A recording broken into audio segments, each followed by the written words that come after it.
Yo, what is going on, everybody? Welcome back to another edition of It's Heart of the City, man. 111. Man, we over 100, and we are going to bring you a whole lot more, man. Got a lot in store for tonight. New York Giants. Yeah, we got to talk about that. We got to talk about that. New York Jets. We're going to have to get into the Jets. The Jets do got some things going on over there, and they stink too. The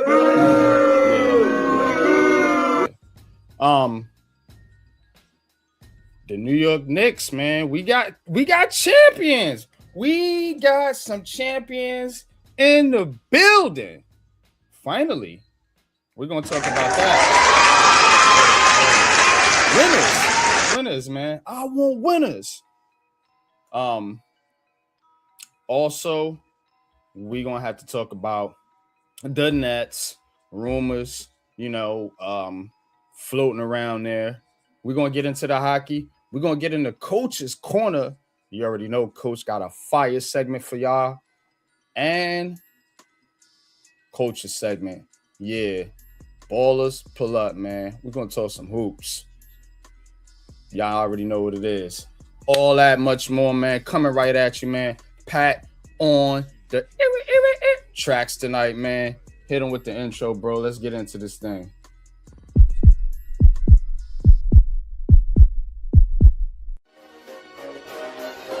Ricey K, the Raisin Man.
All right, man. Let's welcome everybody, man, to Heart of the City, man. Welcome, man. Shout out to everybody tuning in. Please hit that like button. Please hit that subscribe button if you are feeling the content or if you're just curious. But that being said, man, what's up, bro? What's good, Coach, man? Shout out to the coach in the building. Strong, man. Looking good, brother. How you doing out there, man? I'm good, just taking it step by step. How about you? How you doing, bro? I'm maintaining, man. We're gonna talk some sports tonight, man. We got we got a few things to get into, man, because this New York. You know what I'm saying? New York sports, man. I don't know. Trash. Yeah, it's been trash. But we do got we do got a champion to crown. You know what I'm saying? You got a champion to crown. And that is your New York Knicks. Coach, how about them Knicks, man?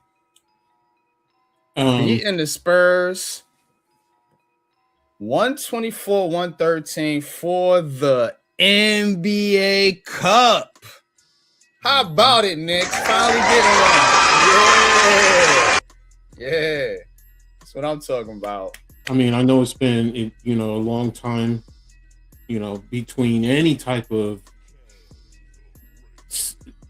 well, however you want to categorize it. I mean, I know there's the debate going back and forth between Knicks, whether, some people are really embracing it, and I respect it. And then some people are, trying to poo-poo it. And, I mean, look, you can't poo-poo somebody who wants to enjoy this. I mean, and second of all, the league has been really pushing this. They really are pushing this. They're trying to make it something. So I'm like, look, it's cool. And I'm not saying it's the NBA Finals, but it is something of significance. Look at what you had to do to get there. I mean, and shout out to to the Spurs. Shout out to my man. First of all, shout out to my man Wemby. Condolences to you, brother. You losing your grandmother and still coming out and playing in this game, man. He could have easily just said, you know what, I'm tapped out, I'm going home, whatever the case may be. But he still came out there and was there for his brothers, so and for the Knicks to go out there and to fight all the adverse that they've been through. I mean, to me, it's something that, you appreciate. Now, is it the end all be all? No. Is it the NBA Finals? No. But like you said, Knicks haven't won something since 1973. Think about that.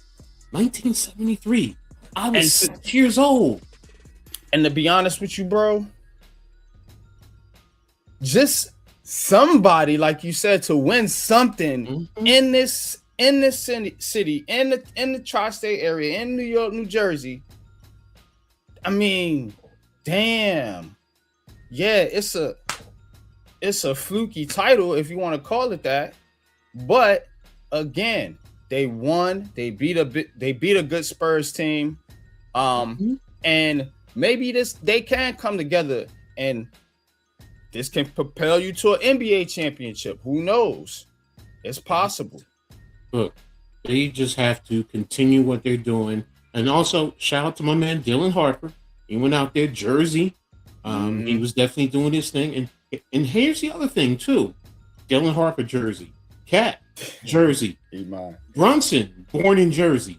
Yeah. Jersey was well represented there, bro. I mean, it's like, yo, you're bringing, we're trying as a whole, to really get the emphasis and get basketball, the real passion and love for basketball in this city. Do I think the Nets are going to get there? Yes. And the Liberty, if they can continue to do what they're doing, if we could have all three of those pro teams doing what they need to do, competing, it need to happen because as we're going to get into later, like New York is the home. It's the so-called Mecca of basketball. Exactly. I played ball when I grew up. It was all around me. I was immersed in basketball. Football was secondary for everybody up there. I'm sorry. It was a different environment, but basketball, bro, like, yeah. And everybody played hoops, and everybody came to New York to play hoops. So, and we're going to talk about that in culture here a little bit later, man. But shout out to the chat, man. Daniel Berry Sports. What's good with you, man? Salute. Iman Perry, what's good? Says they win in the finals. Yeah. I'm saying they could. I ain't saying they going to, you know what I mean? I'm just excuse me. Leaf says over here, I see you, bro. I see you, man. Let me know if you want to pull up and talk about the Nets real quick. But we're gonna get into them a little bit later. I just want to talk about the Knicks because look, this right here, man, is talked about because it's the Knicks. It's just like when LeBron and them won the NBA Cup. You know what I'm saying? So it seems to me like the NBA Cup is just one of those things that If you can't win the real thing, you win the cup. But that's what people trying to make it out to be. So that's the flip side of it. You know what I'm saying? Of course. I'm kind of in the middle with it. Like, I feel like it's something you should acknowledge, but you should go overboard with it. You know what I mean? The biggest issue is, about the banner situation. And look, some people made a valid argument. They're like, yo, do you not realize Billy Joe? They put a banner up for Billy Joe selling out for 150 shows. And they put a banner up. And they broke down so many different other banners that are up there. And I'm like, because at first I was like, all right, you can put it up. I don't care. It doesn't bother me. It's, but it is saying that you acknowledge you accomplished something. Because look, every team in the league competed in the tournament. Let's be real, every team. So it's something that you did come away with the win. Something you want to say, I want to acknowledge. Okay, cool. Even if you put a little banner, I don't care. You know what I want? I want to see like the Blazers win it, like a team that's just ass the whole season. But they just that little poor portion of the season, they just bust ass and win the cup, and they just go back to being trash like that. I want to see something like that. I like to see anomalies.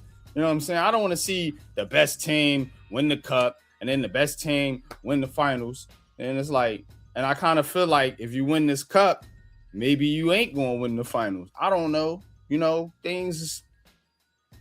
Maybe it's one of those things. You see what I mean? I'm with you, bro. I understand. I mean, the first one was the Lakers, the next one was Milwaukee. Now it's the Knicks. Right. And ain't neither one of them went to go on to win anything that year. So, but I get it. I get it. Yeah.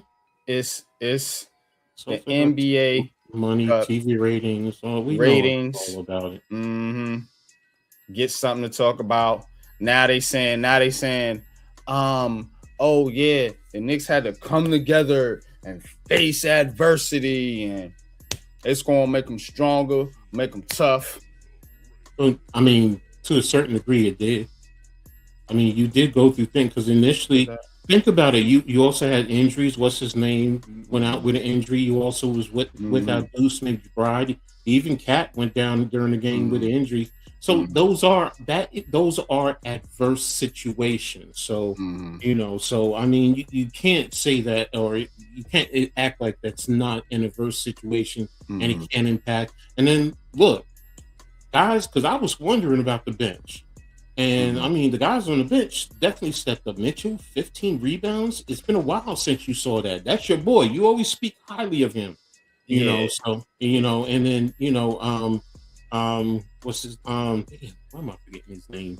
Just brought OG Anunoby. No, I'm talking about on the bench. I can bring up the Kolick. Right here what's his name stepped up because I always Tyler Kolick. Tyler Kolick had 14. And then what's his name had 50? Jordan Clarkson. Because sometimes I'm always like, yo, we only got 11, 12 points from the bench. That's putting too much on the starters, but now you had not the greatest, but you had a fairly decent amount, but 33 points off of the bench, which is cool. That contributed. OG, hell yeah, played a hell of a game. But, he's key to, everything. So, look, I'm not going to Google Gaga and, do I want to see the Knicks make it to the finals? This just puts more emphasis on Mike Brown. You were brought here for situations like this. They got rid of Tibbs. So this is one little step. The biggest step is not getting to the Eastern Conference Finals, but getting to the NBA Finals. Point blank, period. That's what it's about. And then you see where you go from there. So, but you got it, man. Go ahead. So, let's do this tonight. Let's welcome my ABSM brethrens to this show tonight, and I want to do something a little different. So for this basketball portion, I'm gonna bring in Leaf Diggy. Get your comments on the Knicks and the Nets. Then we're gonna move on to football. Then I want to bring in my brother Big Pat, if he's available to talk some football with us. And then for baseball, man, we're gonna see if we can get Mega Mets. Our boy Seth, and see what's going on with these Yankees Mets. I don't like the Mets. Yeah, we're gonna talk about it, man. But what's your thoughts on that, Coach? Man, I gotta ask my co-host how he feel about it, man. What about everything you just said? No, I'm fine with it. It's no big issue. Let's go. All right, Leaf.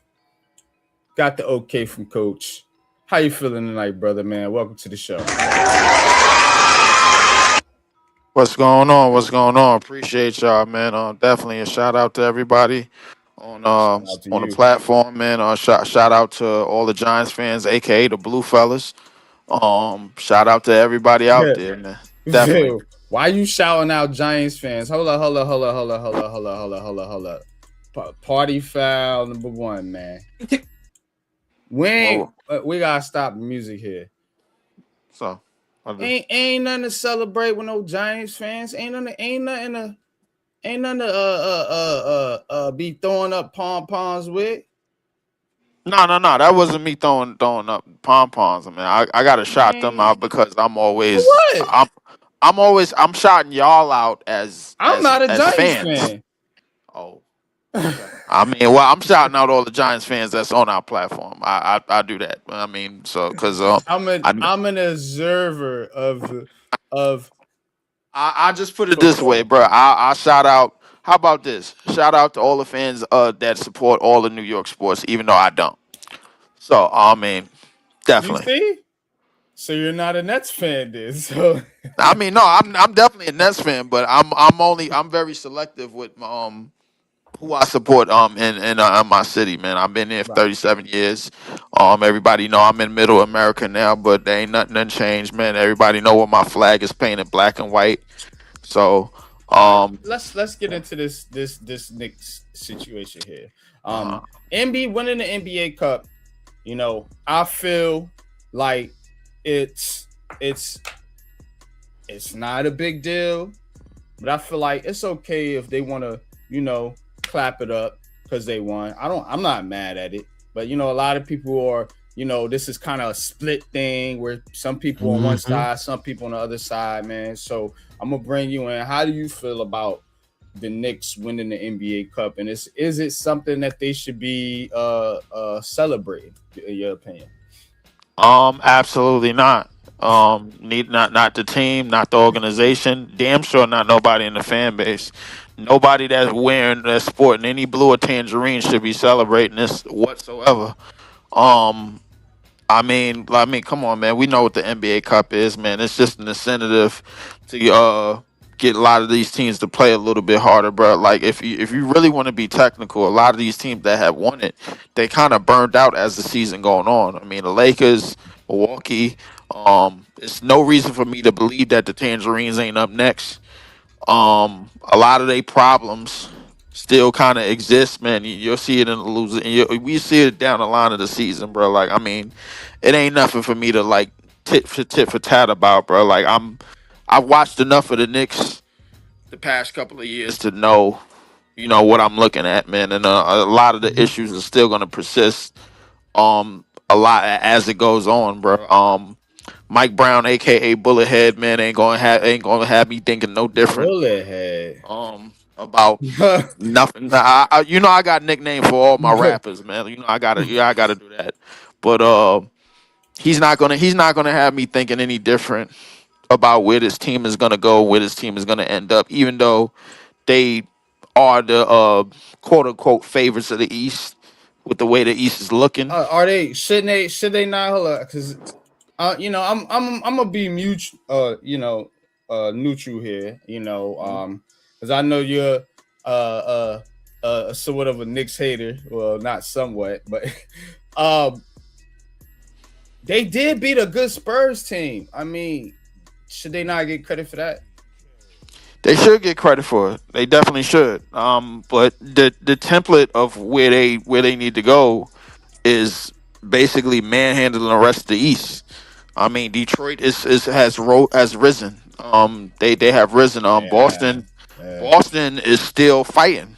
You know what I'm saying? So I mean, it's not a lot of things that's going the Knicks way in terms of the dust is all clear, the smoke is all clear. Here you go, yo, you got a clear lane to drive, and they go to finals. Whoever come out the West, then whatever it be. But it's still teams in the West that they can't beat.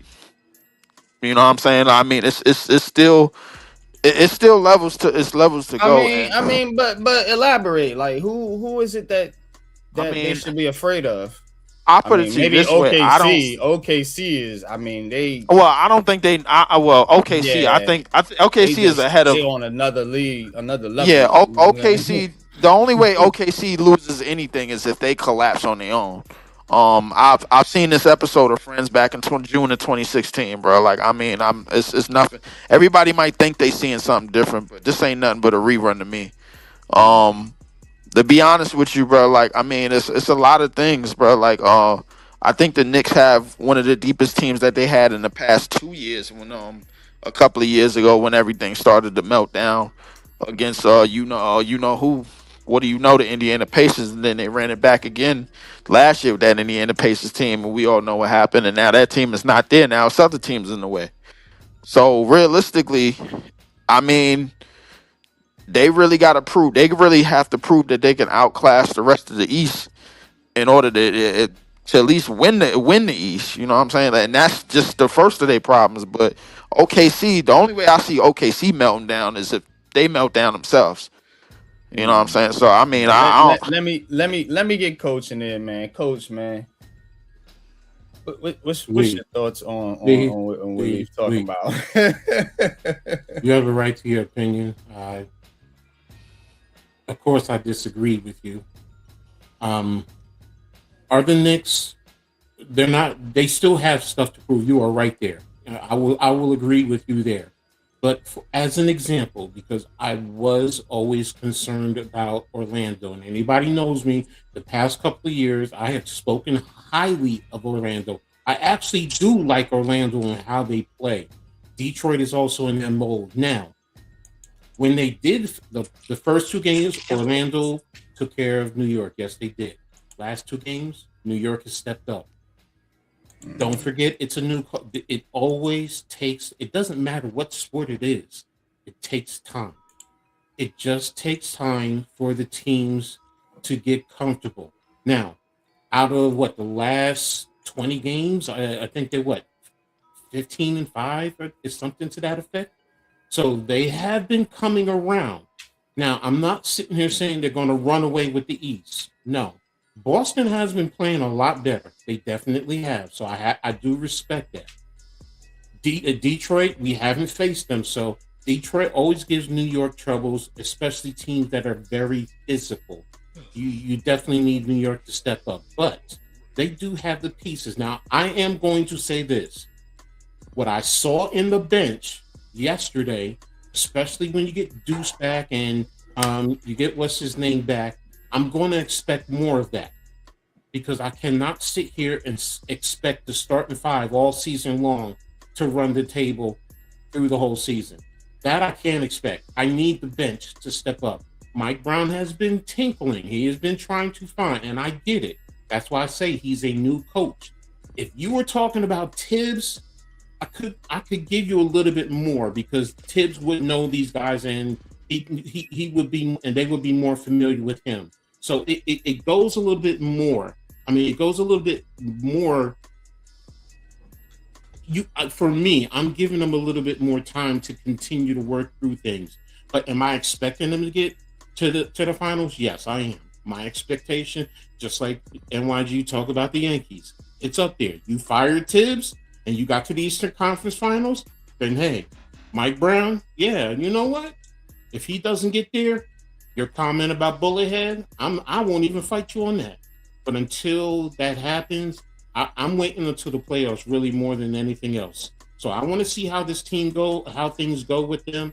Yes, Boston, Toronto, Detroit, Indiana is not the same. Milwaukee is, I'm wondering about Milwaukee. I'm even thinking that Giannis is tapped out.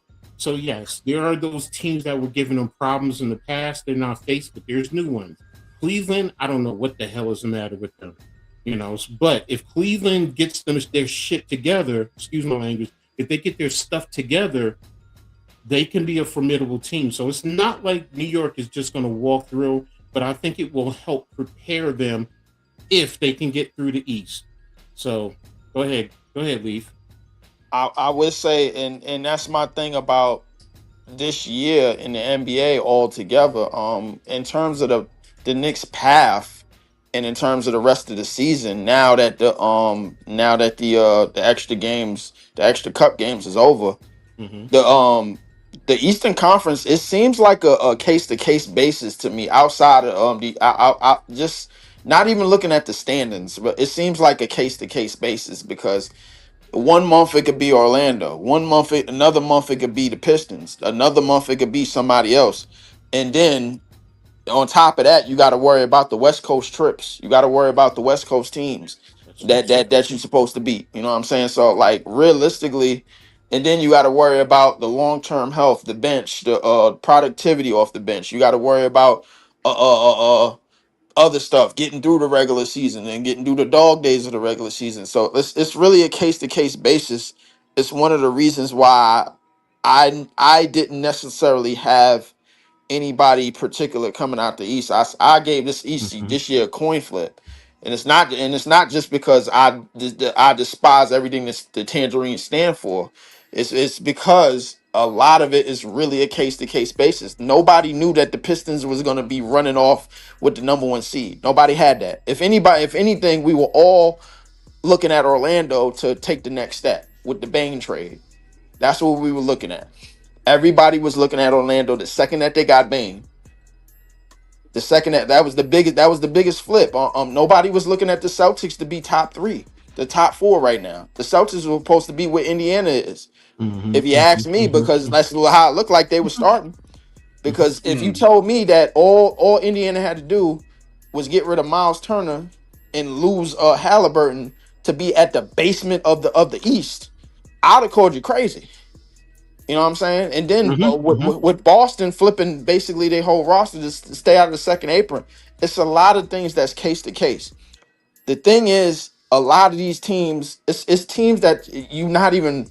The thing with the Knicks is, I think they prepared themselves for certain teams, and the team that's going to end up catching them slipping, they didn't prepare for, because they've already beaten Detroit in the first round last year, so they thinking to themselves, wait, how did this team get number one and we just beat them last year? What did they do? What happened? What Well, significant change did they make? if the playoffs started today, they will face Cleveland. Oh yeah, that's easy. That's Right. easy. Cleveland. I mean, and we already know what Cleveland problem is. Cleveland's digressed in so many areas. But The front court that they had in line, it's just not working out, man. Like, listen, I ain't gonna lie to you. Jared Allen and Evan Mobley, they give me kindergarten teacher vibes. They really do. I ain't gonna lie to you. These dudes is applesauce. I don't see nothing about them and nobody on that team going, we winning this game, we winning this series. I don't see nobody on there. Most of the Donovan Mitchell led teams are weak anyway. okay. Like, But yeah, let's switch gears here, man. Let's get to a team you're very familiar with, and that is the Brooklyn Nets. And what I want to talk about here, man, I mean, yeah, they beat Milwaukee. I mean, we can get into that here if you want to, man. But apparently Michael Porter Jr. is getting trade buzz now. So now here's the thing. MPJ, as they call him, he's been playing pretty well this year. And he has definitely elevated the Brooklyn Nets to some wins. That being said, what direction do you think they should go here? Should they move on and like completely go into the shitter? Because that would probably would happen, because they just don't have the talent right now, as these young players are still developing, and some of them are starting to play well. Demon and We talk about Clowney and of course Drake Powell and Danny Wolf. But what's your thoughts here on the MPJ situation? Should they just go ahead and pull the plug and move off of him now? But that could derail some of the chemistry and things that they starting to try to build here. You know, they had a pretty good win versus Milwaukee, beat the hell out of them, man. 127-82. So, but what's your thoughts, man? In the direction the Brooklyn Nets should go in. Well, my thoughts. I've been thinking about this a lot most of the day, and it's two sides to this coin. On one side, there's a base where you follow the OKC template. And with all of these draft picks, remind you, because I think outside of OKC, I think we have a second or first most draft picks, most draft capital in the league outside of them, and I think San Antonio is third. So outside of if you following the OKC template and you looking to rebuild, then MPJ, you trying to flip MPJ for maybe another draft pick the same way you flipped Cam Johnson for a 2032 first round unprotected from the Nuggets, because nobody expects the Nuggets to be anything in 2032. So you kind of setting yourself up for more and more future, bro. And I think this front office is starting to get in the habit of selling the fan base more hope than actually a plan. You know what I'm saying? So like that's one thing. So like, because when you get draft picks, bro, you're selling your fan base hope. That's all you're doing. So on the other side is you figure out how to connect the dots to the players that Jordy knows how to work with and knows how to get something out of. Remind you, he was on the Nuggets training staff when they had Joker and when they had MPJ years ago. Same way he was on the Sacramento Kings coaching staff when they had Mike Brown and they won they peaked at top 3 a couple of years ago in the West. So realistically, he understands these type of players. He understands different types of skill sets. He understands certain players that he could work with, and I think it's gotten a little bit better in terms of the X's and O's that they run with MPJ. MPJ, he's looking like his back and his arm is never hurting, bro. He out there putting up 30 and 8 in his sleep. You know what I'm saying? So realistically, I mean, you could follow that template. So one or the other, it really depends on what they really, really, truly want to do. Because the truth is, we only have one pick in this upcoming draft, as opposed to from having 5 in this previous draft. Our draft board was looking like an NFL draft board. Let me ask you this, bro. This is not an NFL roster. No. You can't have but so many goddamn draft picks. You at some point, you got to figure out who can play and who can't play. And move off the ones that can't play and get somebody else in there. So again, like I like the way you put it earlier. Selling the fan base hope, because a lot of these New York teams do this. Yes. Selling the fan base hope, but not getting no damn results. Now again, I'm willing to be patient with the Nets, but pick a direction. Don't keep bringing in a bunch of draft picks and every year draft picks, and then you ain't making nothing of them. Then you got a bunch of them in the G League. You might cut a couple of them, and then you're not making nothing. And it's kind of like you said. It feels like it's just buying Sean Marks a little more time because he ain't doing shit, in my opinion. That's it exactly. I think it's basically keeping him off the hot seat because you don't have any big names. You're done with the KD chasing the KDs and the Kyries, the big free agents. You're done with chasing the big names because you don't want to get burnt again and you don't want to feel like you have all these expectations to win.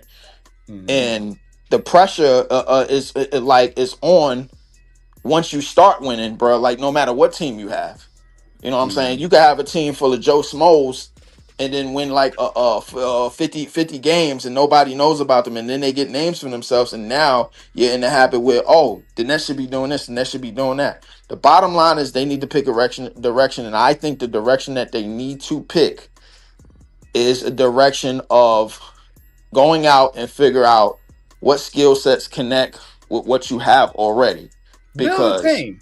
Build a team. You build a players team. on. You got players on there. Okay, who you like? If you like Clowney, do you like Michael Porter Jr.? You don't have to trade every fucking body just because the guy's here and he's making money, and you looking at it and you like, well, we need more draft picks. We need this.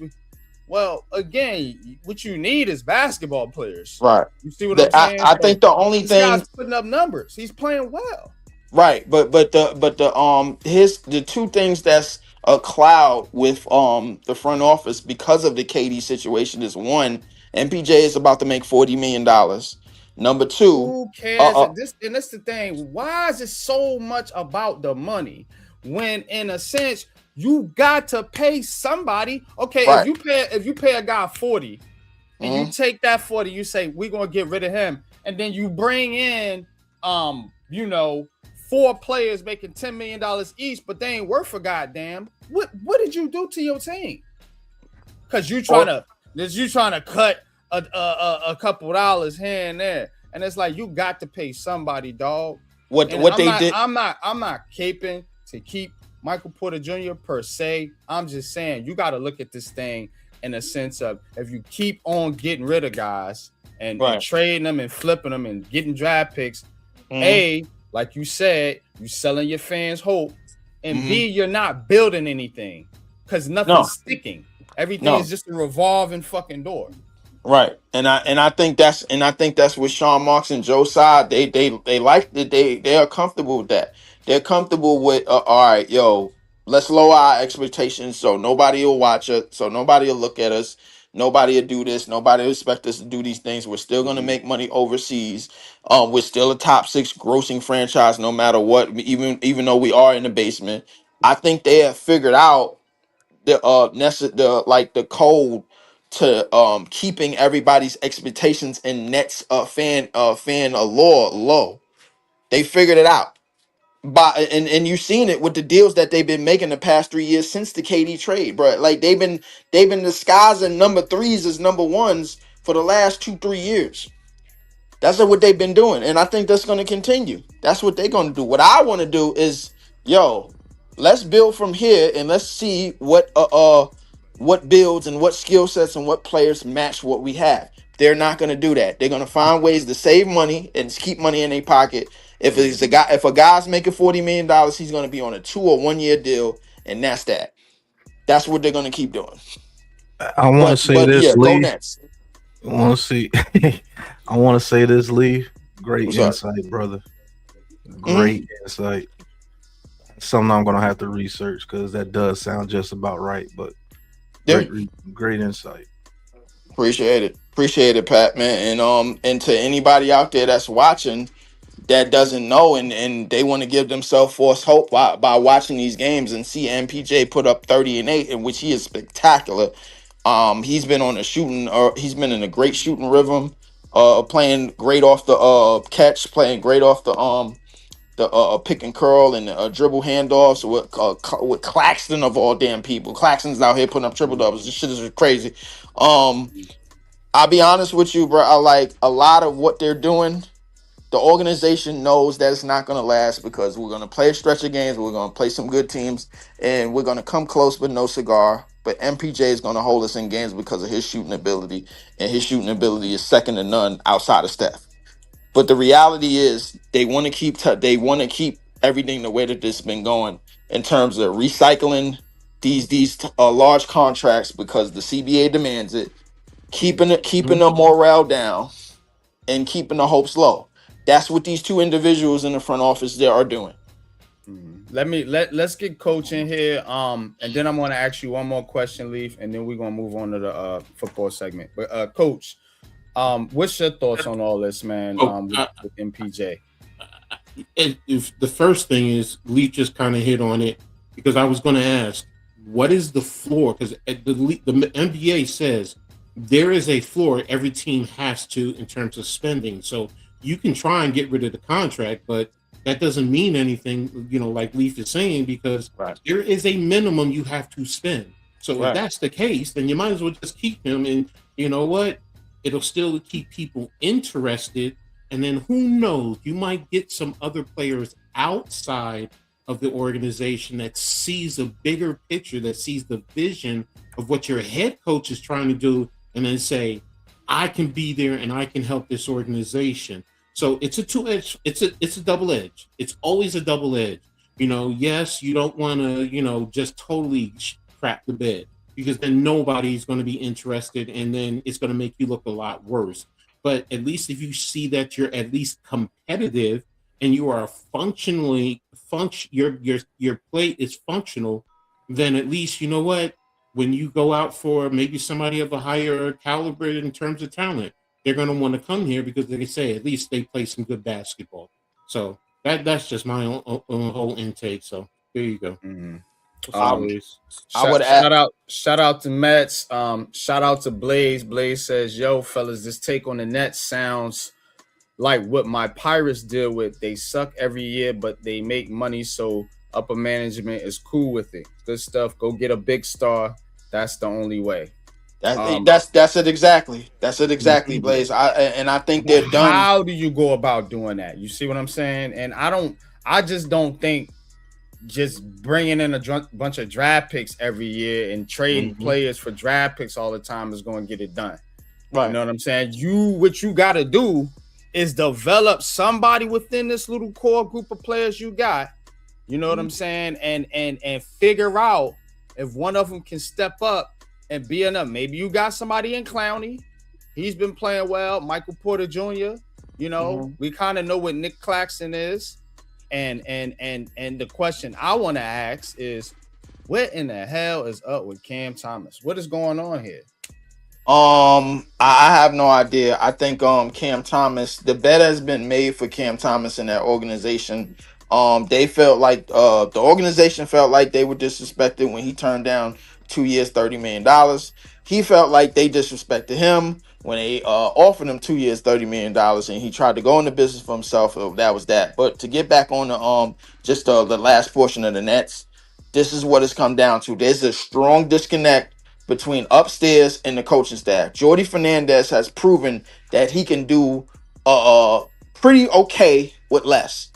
He's proven that last year when he had Struder for the first half of that season, when we started off 9-12, bro. Nobody expected us to do that. They expected us to be 0 wins.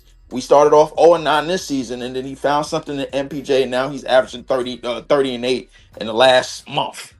So the reality is that you have a coach that's out here trying to win. The front office is on a different program. They're on a different program because they got burnt. They felt like they got burnt and dealt a bad hand when Kyrie and KD left. It's one of the reasons, bro, why Joe Tsai took the Nets to China this year, and it's for the first time in I don't know how many years since the incident with the Philadelphia 76ers GM, and they had that incident with China. That's the first time NBA team's been out there since. And Joe Tsai, because he's connected over there, he decided to try to get buddy with the NBA and go over there and think they was going to do him a small favor and do this and do that.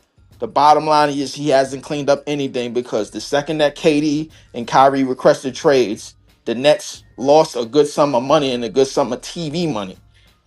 They're worried about their pockets. They're worried about politics upstairs. Downstairs, in the coaching staff, in the huddle, they're worried about wins. And you can see that Jordy is worried about it. They are not on the same page. This is why you have the results that you have. Go Nets. Good stuff, Leaf, man. I appreciate you, bro, man. Yeah, man. Shout out to Leaf, man. We're gonna get into football here, man. But I mean, look, man, the Brooklyn Nets, they have got to stay the course and build this team the right way. And you can't keep firing coaches and da-da-da. So, let this man coach and get him some pieces, man, and pick a direction. That's all I'm asking. Pick a direction. Figure out what you're doing with some of these young talents, because you can't build a 53-man roster of rookies on a basketball team. But Speaking of 53 men rosters, let's get into the football portion here of the show, and we're gonna talk about the goddamn fucking raggedy ass New York Giants. New York Giants. This is a team right here, man, that I really hate talking about. And it's just because when you think about a team that's in a goddamn kind of a Groundhog's Day, where shit just keeps repeating, it's them. But we're gonna bring in Pat for this portion of the show, man. We already know how you feel about the New York Giants, Leaf, so not a lot to be said. I mean, all I was gonna say before Pat got up in here, I thought that, listen, despite everything that's been going on in the front office and the coaching staff, the play call and everything, I thought Jackson Dart, Scatbo, Neighbors, something is going okay in terms of getting talent. That portion is not an issue. In terms of putting everything around it, and in terms of making sure these guys have secure blankets, and they're not going out there just, all right, yo, let's just turn water into wine, that's an issue. Now, everything that y'all been saying, now, because I've been watching every time, and everything that y'all been saying about Dable, management, upstairs, whatever, has been 100% true. But one thing for sure, two things for certain. Dart, Scatbo, when they was on the field, they was looking like one of the best 1-2 punches at quarterback and running back when they were out there together. And Neighbors was looking like a top 5 wide receiver when he was out there at his I ain't best. trying to hear all that shit, bro. Real. I mean, these motherfuckers is 2-12, and they ass. I'm not hearing. You're not selling me hope. You might be able to sell them niggas over there in Brooklyn on the Nets. You're not selling me hope. Not selling me hope, bro. I mean, yeah. Look. Hey, listen. All fair, bro. But I know anything in this, anything in sports, anything in anywhere you're trying to build, it got to start from the bottom. And unfortunately, that's where they started, man. So I ain't really got nothing else on it, man. Man, but we appreciate you, bro, man. Shit, I'm gonna stick around for the Jets too, because I got something to say about them. We're gonna bring in Pat Doe here at this portion of the show, man. Get Pat in here. And the D line is cracked up, man, but they just gotta build the rest. Yo. What's going on, man? Yeah, I want to talk about these raggedy ass. We're gonna get Pat in here, man. Let's get a 3-man weave here real quick, Leaf, and then because then I'm gonna bring in Mets for the for baseball, man. He gonna give us the scoop on this Yankees Mets situation because it's nasty, man. It's a real fight. For I heard about that actually. So we want to tap in and get the focus real quick, man. But appreciate you, bro. Stick around, man. We'll probably bring you back in later, man, as we close out and get into coaching, man. We're gonna talk. Oh, no doubt. Yeah, we're gonna talk hoops during coaching segment, man. So yeah. Come back for that. Yeah, I'm gonna be here. All right, bro. I'll be in the back. All right. Oh man. All right. The New York Giants, Pat. Here we are, man. Here we are. So they lose to the Commanders. And all I hear people talking about is Jackson Dart and him having to go out for 2 whole plays because of a concussion. My thing here, bro, Jackson Dart said something to the effects of, hey, it seems like everybody's a little sensitive to this, you know, basically saying as in like, what's the big deal? Which is what I've been saying the whole time. Now, me hearing Jackson Dart actually say that is just making me think like, yeah, some of the things we talk about could be going on. You know what I'm saying? It's clearly a disconnect between what the organization wants and the players they're bringing in. We've seen it with Neighbors, you know, with the Dable situation previous.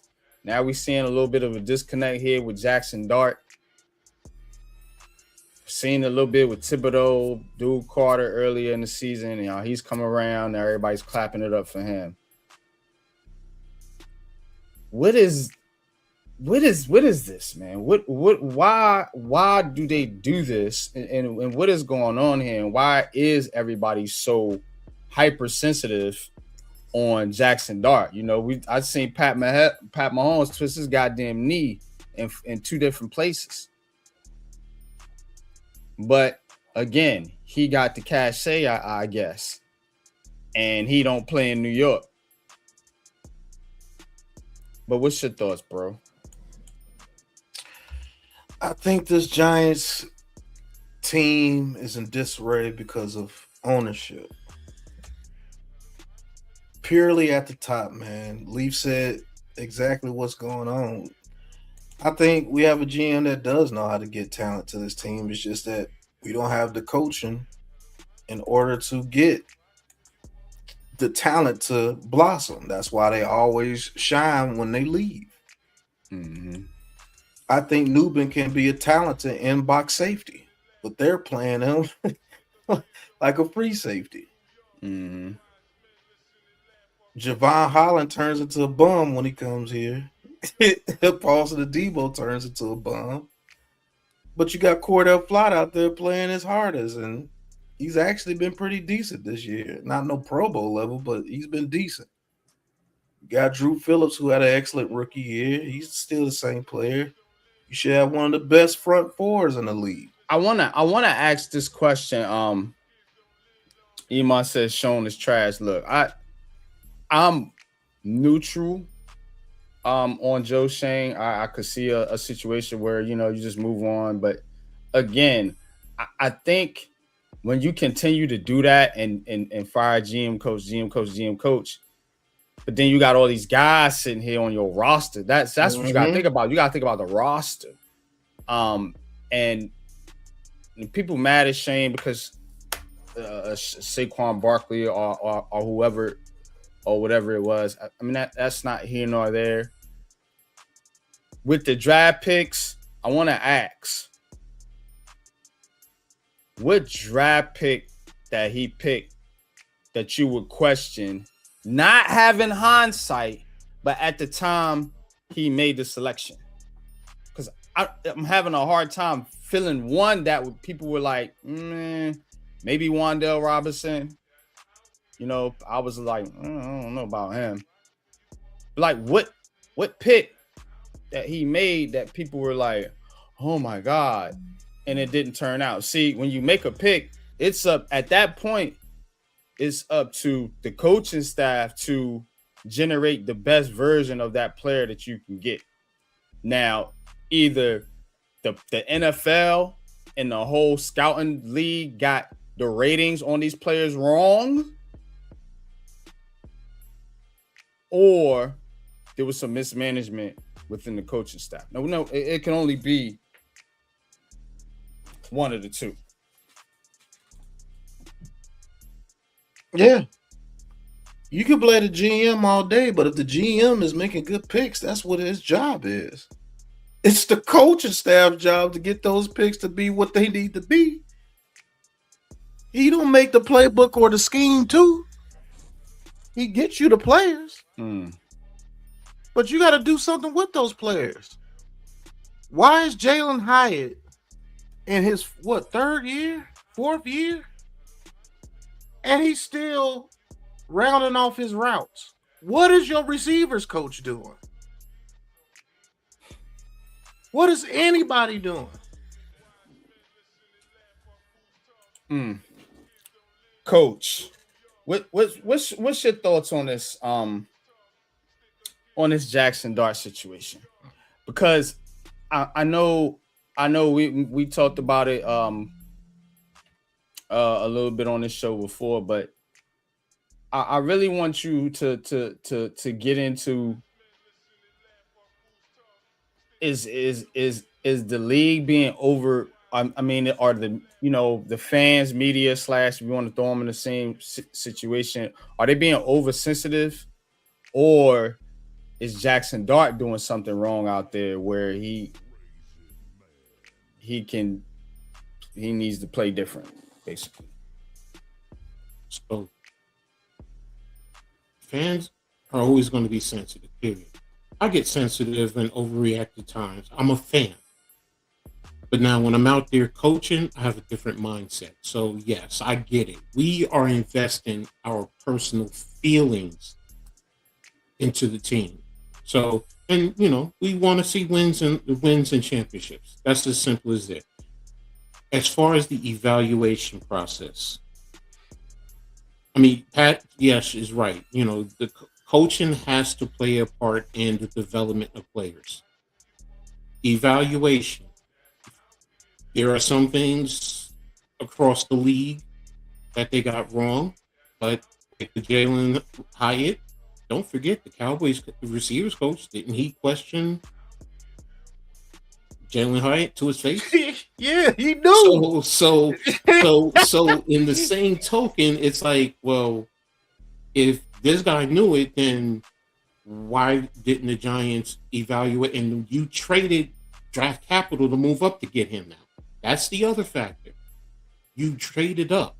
So, and for him not to develop, yes, that's on the coaches. But I'm going to be honest, Pat, it's still on Jalen Hyatt too. If you want to be a professional, you got to work on your craft. You got to work on your game, not just during the season, in the off season. What are you doing? Who do you have? Look, people can say what they want about Evan Neal, and he hasn't played well. But we all see him going out there to get different coaches to try and help his game. I don't see that with Hyatt. Now, maybe he has, but I doubt it. And he is very temperamental, and he has an attitude, and he's very defensive. I'm not just talking about him, but as a whole, when it comes to Joe Shane, and I don't look at just the players he drafts. I look at Dable. Yeah, I look at the players that the free agents that he's brought in, the cap management, because right now we're in financial trouble. So After this year, it comes all back. No, that's the way it's set up. I'm like, say, how are they in financial trouble? Like, right now, I saw. I think they have what. I think they have a couple $1,000s or something like that, if I'm not mistaken, right now. But you don't want your team to have major cap room during the season. No, and I'm not saying that, but what I'm saying, there is some fluctuation. We also have to look at the kicker situation this year, bring certain players up, going out and getting other guys. You said it best, Pat. Players going somewhere else and doing well. Yeah, that's a reflection on the coach, but that is on the general manager, because who picked up the head coach?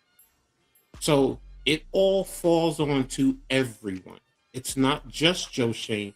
It's everyone. And you want to talk about Joe Shane? What Joe Shane player went on to produce somewhere else? Like, all his players are still on the roster, basically. It's Gettleman's players that went this all day balling. Because they finally got out from under bullshit coaching, and these new players. Who is it? The whole first draft class is still here. Daniel Bellinger, Kayvon Thibodeau, Evan, they still on the team. Who is it? See, that's what I'm saying. We can't be so hyper. And I'm not saying, I know you not, coach. I know you level-headed, very level-headed. But with this fan base, the Giants fan base, they so hypersensitive. And that's the point Jackson Dart's trying to make to them. You know what I'm saying? They still what it is. They still mad at this guy because of Saquon Barkley. Because none of this shit was brought up until fucking Saquon Barkley went to the Eagles. Now Joe Sain is the worst motherfucker on earth. Mm-hmm. Even though he got you Dart, got you Neighbors, got you a fucking foundation. Hold a minute, and now you're going to fire him, bring in another GM and coach. When they take off. He did as much crap as I've given Dable. Joe Shane did not want Dart. Don't say that. He was like me. No, I get it. I get it. And if you're going to blame him for Dable, then you got to give him credit for his draft pick. How can we blame him? You said he wanted. Let me finish and clarify myself for a second. No problem. How can you listen? How can you say and get mad at the man for picking Brian Dable, but then turn around and say, "Oh, it wasn't him. It was Dable the one that got Jackson Dart." But he's responsible for bringing in Dable, so you can't have it both ways. Because he could have said, "Forget that," and drafted his own quarterback. If the coach is that, he knew he was solid, on solid ground with management, which I'm sure he did, because they let him fire Dable. He could have easily, like Pat said, and be like, you know what? Nah, I think this Shedeur is the better quarterback for our organization. We're gonna go this direction, or maybe we're gonna go a trade up to get Cam Ward. Whatever the situation was, they could have did that, but they didn't. Shedeur, I'll give you. Cam Ward, I can't give you because it takes two to tangle. Well, we can name a quarterback. Shuck, whoever you want to name. No. I'm not talking about Shuck. I'm not talking about Shuck. What you said, they could have traded up. I'm saying because of that, Tennessee was taking. We all know that Tennessee was taking Ward, so they couldn't have traded up. Well, whatever the case was, you could have picked another quarterback. Is what I'm saying. Okay, that's fair. Or you couldn't have picked no quarterback, and since this draft class, according to all the motherfucking experts, is so great, they could have. Look at them. They 2-12 now, about to have the number 1 pick, but nah, all this fan base dick riding the quarterback position, and then they stuck with. Now they got Dart. Now we don't like him. He's reckless, man. Y'all shut your motherfucking asses up. Because you complain about everything. The only thing I know I said it. Dart needs to tone it down. I get sometimes, you want to fight for the extra yards, but sometimes you got to know when to step out of bounds and be smart. If you're diving for the end zone, it's the end of the game. Do what you got to do, brother. But in certain situations, I've watched him, bro. And he does run out there and he does dip his shoulder. He is trying to stiff arm a DB however many yards down the field instead of sometimes just slide. And that can be coached. I think that can be coached out of him. But what you don't want to coach out of him is his instincts. Oh, exactly. You gotta be real careful with what you're doing because you don't have a coach. So you're doing all this coaching trying to tell him this, and they did the same motherfucking thing with Daniel Jones, if you think about it, because they kept on talking about the turnovers. So it embedded. I think Jackson Dart is a little bit tougher minded than Daniel Jones. At least I hope so, that he can get through all the dumbass media bullshit these motherfuckers put out there. But they did the same goddamn thing with Daniel Jones. And I'm gonna be a little boisterous with this one because it pisses me off. I'm so sick of them. Like, shut the fuck up. You know what I'm saying? You did the same thing with Daniel Jones. He's turning the ball over too much. We got to fix your turnovers. And then what did you do? You made a dude that was balling, no conscience, just going out there slinging the rock in 2019. You made him skittish as fuck. And now he hesitant. And then you mad at that. It's just bitch. Look at him. You did it to him. Shut up. That's all I'm saying. Y'all talk too goddamn much. You overanalyze every fucking thing. The nigga's playing football. He gonna get hit. Good God. They don't do this to Pat Mahomes. They don't do it to goddamn Josh Allen. They don't do it in Baltimore to Lamar Jackson. All them niggas run. All of them get hit. Pat Mahomes just tore his fucking knee up. I mean, Lamar. Why in New York? Wait a minute. It Lamar makes us look silly. It does. And I'm just pointing examples. We don't have to be specific. We can go to any quarterback throughout history. They don't never seem to overanalyze shit only in New York. And I'm just pointing out the bullshit. That's all I'm doing. I'm not saying there's no right or wrong to it. Because to be honest with you, I don't want to see Jackson Dart out there getting his head knocked off. But at the same time, what is he trying to do? He's trying to win football games for a lousy, sorry ass fucking team. So he's gonna. So he's not. He in his mind, he's like, I'm doing the plays that I need to do to try to win. And everybody's like, no, you protect him. If you want to protect him, sit him out for the rest of the year. That's what Washington did with Jaden Daniels. If you're so goddamn nervous about the motherfucker getting hurt, don't play him. Put Jameis motherfucking Winston out there. Shut y'all's asses the fuck up. Won't see Jackson Dart till next year till he's nice, good, and ready to go. Mind clear, no concussions. Good money. Learn what he need to learn. But nah, y'all want to see him play, and at the same time, you want him to play a certain way. Don't take hits.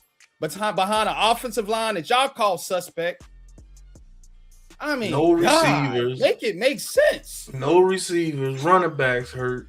What do you think is going to happen? Build a team around the kid where he doesn't have to take those niggas wasn't saying that shit when Daniel Jones was getting fucking blow.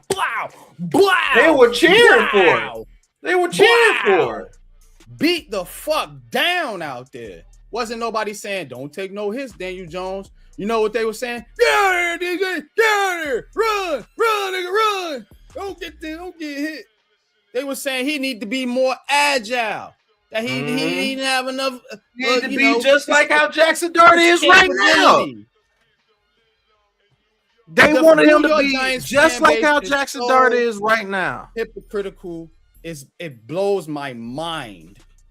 And I know this because I've been tracking this shit for years now. It blows my mind how hypocritical they are. Everything they asked for in Jackson Dart, they got. They wanted a dude that could move around in the pocket and do all that stuff and be agile and run and make exciting throws off his back foot. Now, what Iman has been saying, I heard other people say, oh, he has a noodle arm. Oh, he gets too many concussions.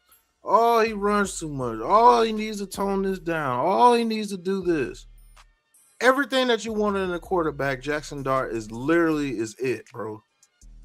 That's all we heard, Coach. You know it too. That's all we heard the whole time Daniel Jones was here. Man, he's not elusive in the pocket.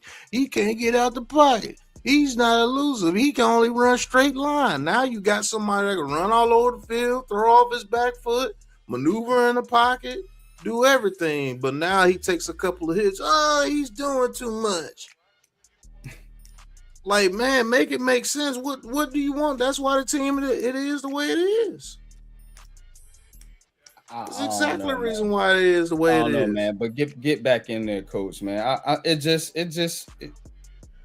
I'm having trouble with this one, bro.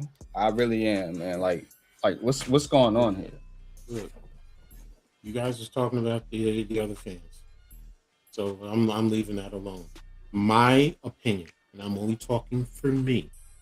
There are times Jackson Dart does need to be a little bit more smarter.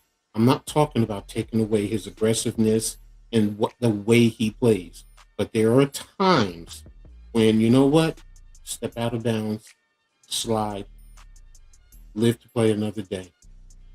This is not 1980s where the quarterbacks played differently. Because if you're talking to me in 1980 in the early 90s, no, I'm not. You're not going to get the same type of approach from me. But in today's day and age, with all the rules that are set up for the quarterback, there are times when Jackson Dart, because he does play what I call macho football.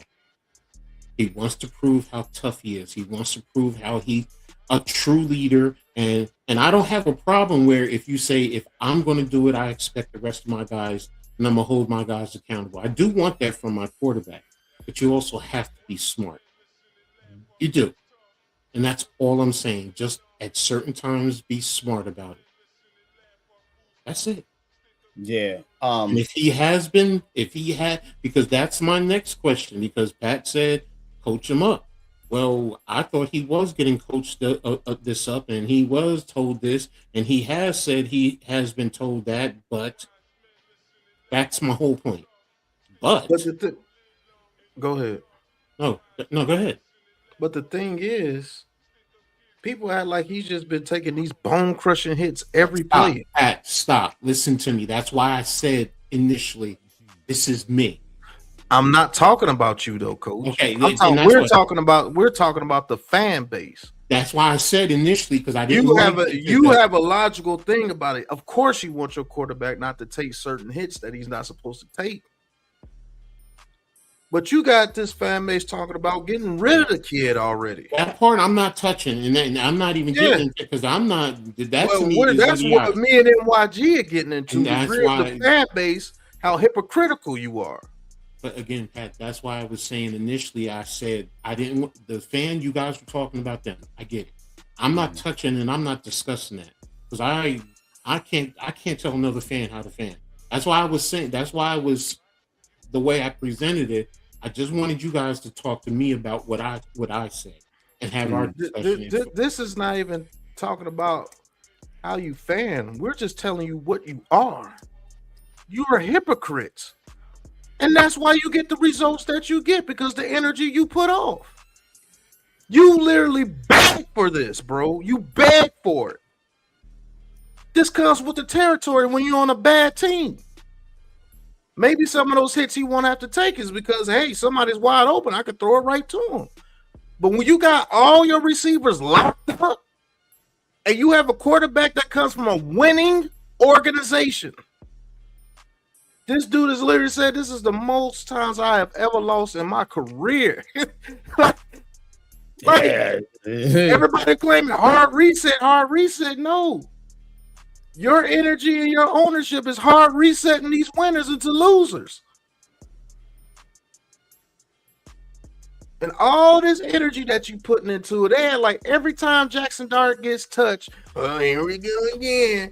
Oh, he's taking too many hits. The dude took one hit. Because what they do is it's psychological. Yeah. It's what you call psyops. It's called psychological operations. This is on a smaller scale though with a sport, because what they do is they're telling you a narrative, basically giving you a way to think about something that you don't really understand. That's what the media does. They give you a narrative to think, a way to think about something, because you don't fully understand it, or you don't want to look into it and actually research what's going on. Just want to follow what's popular. So it's either two. Either you don't understand it or you don't want to understand it. You know, so and that's what they do here. When they did it with Darius Slayton. Oh, He can't catch. Now every time he has a drop, it's magnified, right? Because you made such a big deal about one thing. Jackson Dart took a hit, went out there.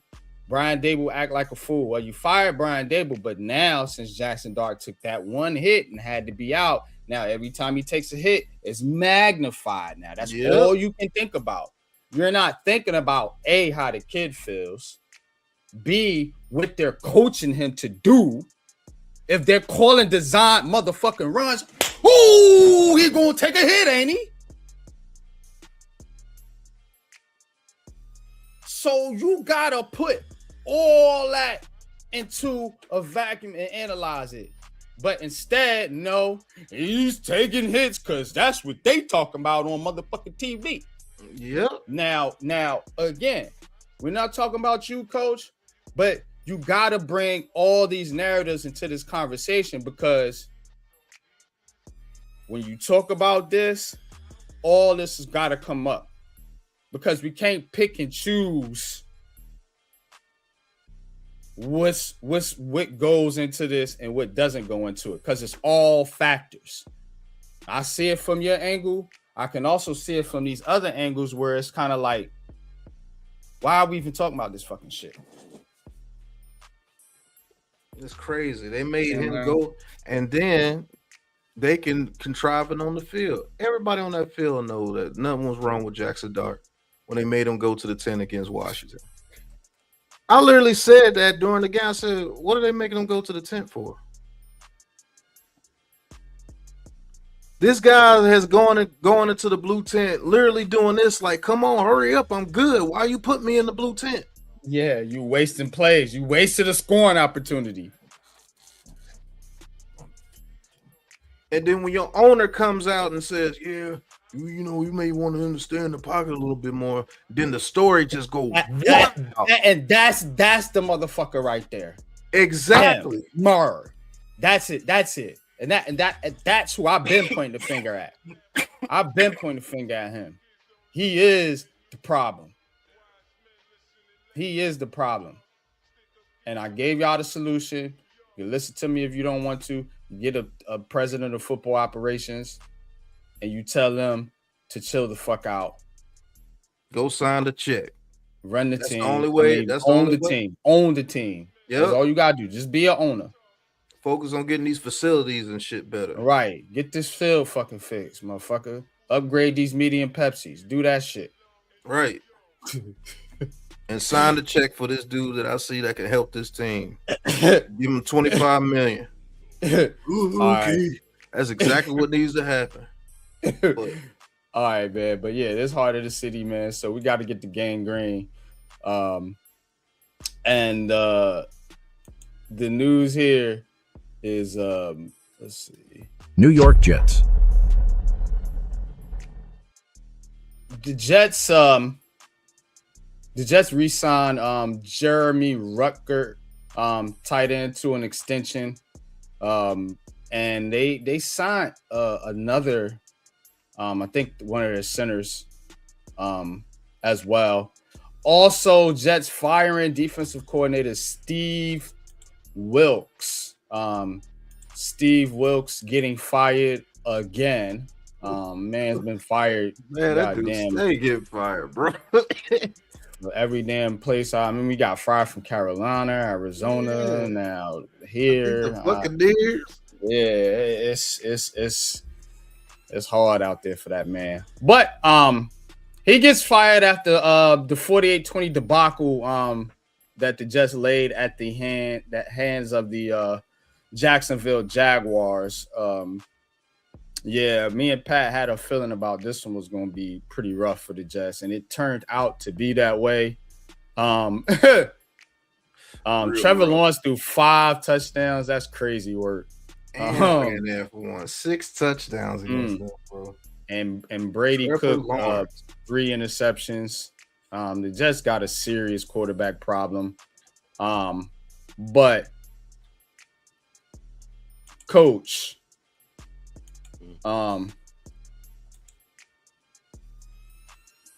you got something here I'm looking at.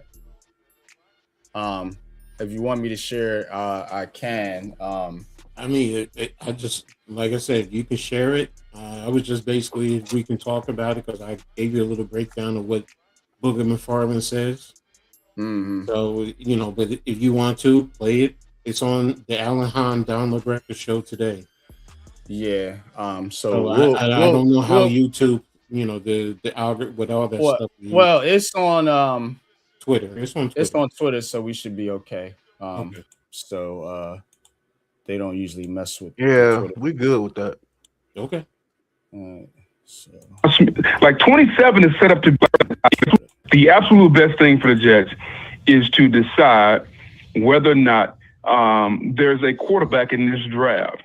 If I'm the Jets, to be honest with you guys, and I know nobody in New York wants to hear this, if I'm the Jets, I might even trade these picks this year and load up for 27, because in 27 you got Arch. You're probably going to have Dante Moore.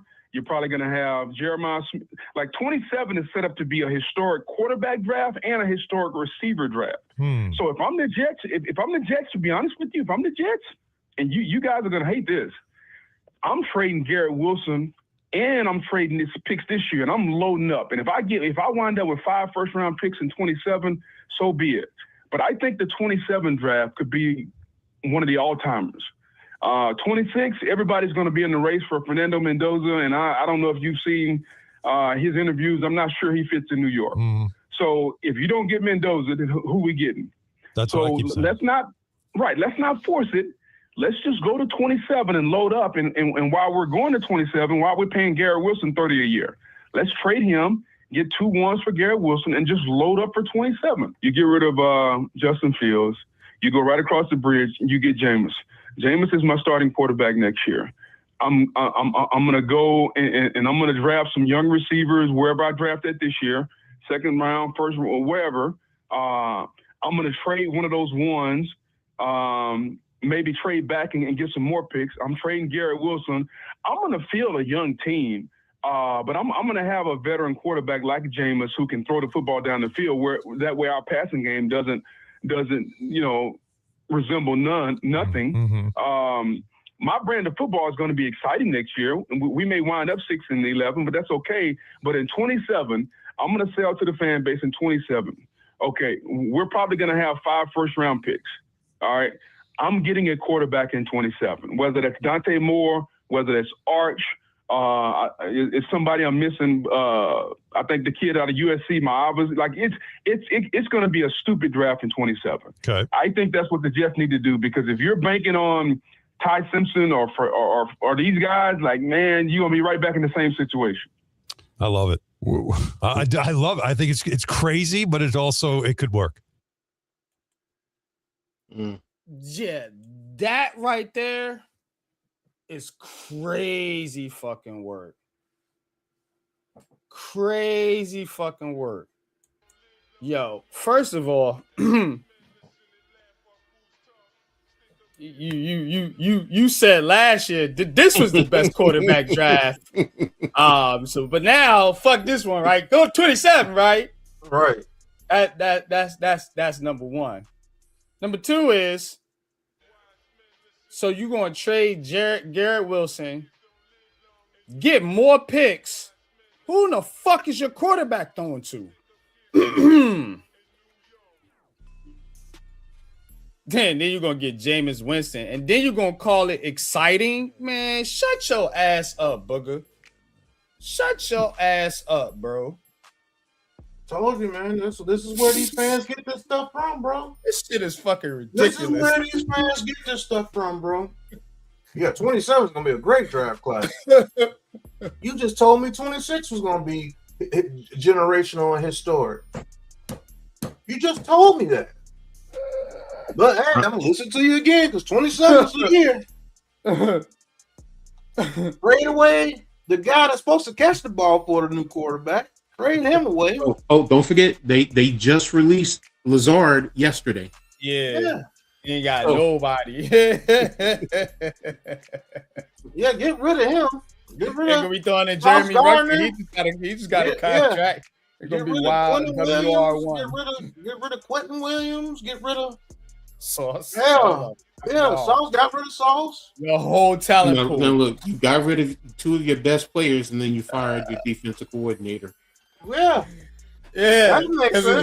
It's his fault, right? Yeah, it's his because they fault. playing bad defense when your top 2 stars is traded. The top 2 best people on the team, you got rid of them. Giants fans, if you want anybody to laugh at your little brothers. Because this shit right here is out of fucking pocket. Here's the thing. When he said go across the bridge and get Jameis, first of all, no, the Giants are not trading Jameis Winston because he's the perfect back. And exactly. If anything, you probably talk to him about giving him an extension. Now, I will understand that Jameis says, no, I want to start an opportunity. That part I do kind of get. But he's in the perfect situation. Jameis You passed go all that starting Jets, bro. Yeah. You talking about this. Look, we go on about the Giants, and I get it, but that would be even worse because doing what McFarland just said, Jameis Winston would have to say, "I'm a fool," because the first thing, like you said, Pat, who am I throwing to? Who am I throwing to? Because and he didn't he say trade your first round draft picks this year? Next year. It's like well, you're not going to have any talent. Yeah, because you want the picks in 2027, the all the draft picks that they're going to trade. They already got 3, so you and then don't forget the other aspect, which you know what. Shout out to Dash when he always talks about the money. That means you're paying 5 first rounders you break that up 2 this year, 3 that next year. That is better sense economically. Yeah. You try and do 5 in 1 year? This ain't I'm trying to be funny. This ain't the Brooklyn Nets. This ain't the NBA where you could get away with that. The NFL is totally different. Bro, coach. This ain't Madden.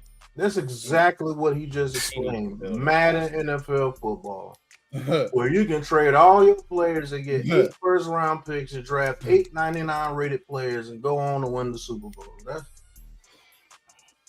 I'm sick of these people, bro. Hey, real talk, bro. This is the garbage they listen to, bro. Hey, that is absolutely and so you gonna tell me that a group of a whole side of football, almost rookie starting, is going to do something? The team that can't coach, a team that can't draft, a team that's not developing anything on the offense besides the defense. You mean to tell me they're going to be able to go get a quarterback and 3 receivers in the first round, and all of a sudden they're going to be one of the top rate offenses very soon? Yeah, he said exciting football. That's what he said. And then, like Coach said, you don't see the money ramifications of that. Mm-hmm. Good 5 first round picks. And think about what's his name, the running back, because he would probably be like, "Nah, man," because that means teams are going to load the box. Yeah, you got to get rid of Brees Hall too. I'm not even going to get my opportunity to make money. Gonna die next year. Yes, no, you. So that's why, to me, when I first heard it, I'm like, Booker, you know better than that, bro. And then I was like, you know what? Just trade it. Because what's going to end up happening, that's going to catch the narrative, and they'll start talking about that on all the networks, and it'll be a thing. So, I mean, God, dog, bro, like. You're getting all these picks and you can't draft. That doesn't make any sense. I mean, I don't get it. You see what I'm saying? That's the part I don't understand. Same trading Garrett Wilson. Yeah, you don't want to pay him $30 million, but you want to trade him. But then he asked the question. So this is the post though. It was originally asked. We asked ESPN's Booger if he would trade for Joe Burrow if he were the Jets, and he gave us a different plan. I want to talk about the Joe Burrow plan. That shit sound better than the fuck shit you talking about, bro. Thank you. Yeah, if you give 2 first rounds this year for Joe fucking Burrow, yeah, let's play. Because then you do have some offensive line. Because boom, he right up there with the quarterbacks in your division. Josh Allen, you got Drake May coming along now. Maybe you don't got a quarterback, so you will be right up there. Right. And then if you just got bent, just give the 2 picks and keep motherfucking Garrett Wilson. Now you got somebody to throw to. Right. That's better than going for 2020. Man, who's trying to do that shit, bro? Thank you. On a draft, but you don't even know who's coming out in that draft. All them quarterbacks be like, hell no, we ain't going to the Jets. We going back to school. Wait, I'm going to wait to hear back from a couple of my bros who are Jets fans because I sent them that. So yeah, look, we mutual here. I want the best for these teams. You know, all of them. But yo, it is my duty to point out the dumb shit. This is fucking ridiculous. This is fucking ridiculous right here. Agree with you there. We're gonna get back to you, Leaf, because I gotta move this show along. I'm gonna bring you in a little bit later. When we get into culture, because I still gotta get to Mets and this baseball stuff. So just hang tight if you got a few. If not, you come back. I'll bring you back up. But I'm glad you put that in the show, because that right there, bro. Yeah. Man, you live in Dreamville, bro. Bruh. Straight up. Trash. That's trash. Like, kick rocks with that shit. And I'm like you when you said Burrow, because I said the same thing. Burrow, I'm like, Burrow would be something. If Cincinnati's dumb enough to move off of Joe Burrow, and you want to give your 2 firsts this year, there you go. Done deal. Yeah, because what quarterback you got a top 5 fucking quarterback. We know he's legit. Yeah, you got to keep him healthy. And that's a whole nother story. If you just, but on the field, motherfucker, top 5. I ain't arguing it. It. You know.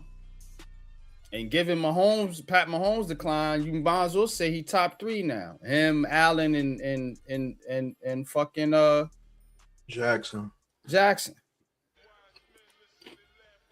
So if you can get that in your division when you got a Josh Allen, now you can rough and rumble tumble with the Bills and the Patriots now on offense. You know what I'm saying? Now you gotta figure out what you're gonna do with your defense. You gave them all away. So, but that's a whole nother ball game. But offensively, yeah, you shoot up the charts. But with this shit, he talking about trade all your picks and go 2027, man. You get your bitch ass out of here. All right. Let's Jesus Christ, these dudes right here. Let's get into baseball, man. We're gonna do this one simultaneously. We're gonna talk because the news is linked together with the Yankees and Mets. So, New York Yankees, New York Mets. Mets to the program. Mr. Seth. How are you doing, Mets, man? For the last couple of weeks, we got to get into this baseball stuff, but go ahead. For the last couple of weeks, I have wanted to put David Stearns under the gun for how much of a godforsaken skinflint he is in terms of letting Nimmo, Diaz, and Alonso go. Now, Nimmo leaving for Texas due to political reasons, fine. I don't have an issue with that. Diaz being let go because Stearns was too much of a chicken to pay up an additional $4 million, and he gets shipped out to the Dodgers, that's bad enough. But not even bothering to placate to Pete Alonso and he walks for Baltimore, that's even worse. And what's your justification? Because you don't want to go outside of a 3-year contract window. Newsflash, Stearns, small market tactics don't work with large market teams, you godforsaken cheapskate. All right, you talking to me? You're not talking to the owner. I just want to bring the focus back here. All right, so check it out, man. But you seem to be poaching all the Yankees players. So here's what I want to talk about. Luke Weaver just signed. 2-year, $22 million. I heard about Devin Williams just signed. 3-year, $51 million. So that's 2 bullpen pitchers that you got from the Yankees. Now they talking about Cody Bellinger. Now, wait a goddamn minute. What is going on here with the Mets trying to take all the players from the Yankees? We already went through this Juan Soto shit. You got me. I mean, at this point, like I've said, GM Stearns under the gun for how much of a cheapskate he is. Apparently he ain't that goddamn cheap. He just gave goddamn Juan Soto a whole bunch of fucking money and taking all the goddamn Yankees players. That was Cohen, not him. Well, ain't the owner paying the checks, Mets? But it's the GM. Ain't the owner paying the checks? Yes. Right. Okay. So again, the GM is just a figurehead, man, saying, "Hey, I can pay you because my boss said so." That's all he doing. So yeah, ain't no cheap skate. Miss me with all that fucking shit, bro. You ain't pulling that one over here. That's why I said bring the conversation back to me. The Mets ain't cheap. They signing all the fucking players from the Yankees. Why? Maybe be a copycat of the Yankees, but what good is that gonna do? All I'm saying is I'm still pissed we let the core of the team go because our GM chooses to be a heartless rat. But when you sign a bunch of big time players, you're gonna lose players. You see what I'm saying? You're gonna lose players. Now, you lost Pete Alonso, but you kind of figured he was on his way out. Did we all? It been kind of trending that way for a while now. I'll do Heart of the City. I'll be paying attention to the Mets too. So it's been kind of, he's been kind of, on the fence of talking about trading them every trade season come around. So you kind of had to figure he was going to move on at some point, especially when you bring in and you pay Juan Soto a boatload of money. You can't be too mad at that. But what you're doing with your pitching staff is what I want to talk about, because you're getting these players, these pitchers from the Yankees who desperately need bullpen help. Well, so do the Mets. They also need rotation help. And my problem is how the GM, how Stearns constantly tries to piecemeal it instead of going out his way to find the big name players. I mean, sure. Well, what big name players is he supposed to be going after? Well, I've heard rumors with Tarek Skubal, Mason Miller, missed out on Robert Suarez. He's going to Atlanta. What do you think the major problem with the Mets was last year? The pitching core. It was the starters got overtaxed or been with injuries, and Mendoza made moronic bullpen gamble after moronic bullpen gamble. Putting pitchers just got you two pretty good bullpen pitchers right here. Yeah, so lost, and I forgot now let's flip it here for a minute. We're gonna go to the Yankees. The New York Yankees is the motherfuckers being cheap, because they didn't used to have this problem of losing their players to the goddamn Mets. Now we talking about possibly losing Cody Bellinger too. Come on, man. Coach, get in there, man. What's going on here, bro? I want to see. I wouldn't be surprised if Cody heads back to the Dodgers at this point. Look, I've been saying this about the Yankees and the current Steinbrenner, because if George Steinbrenner was alive, we all know he's going to gobble up everybody. And look, you can hate it, and as Yankees fans, yes, we have gotten accustomed to that. But now his son doesn't want to do that. He wants the money in his pocket. His son is not about winning championships. His son is about putting whatever money he can in his pocket.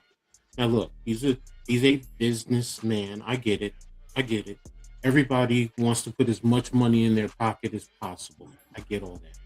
But there has to be a certain level, and you have to understand, and you were raised in New York City with this organization. Letting everyone go and not bringing anyone in. Everyone else is doing something else. Atlanta, the Mets, the Phillies, Boston, the Dodgers, Baltimore. I mean, I'm sitting at Toronto. Everyone else is doing something, and the Yankees, all you do is bring in a marginal infielder. But you're letting everyone go, and on top of that, they're going across the river to Queens. Not to poo-poo the Mets. All due respect for, hey, you pimping the game, yo, get your play on, baby.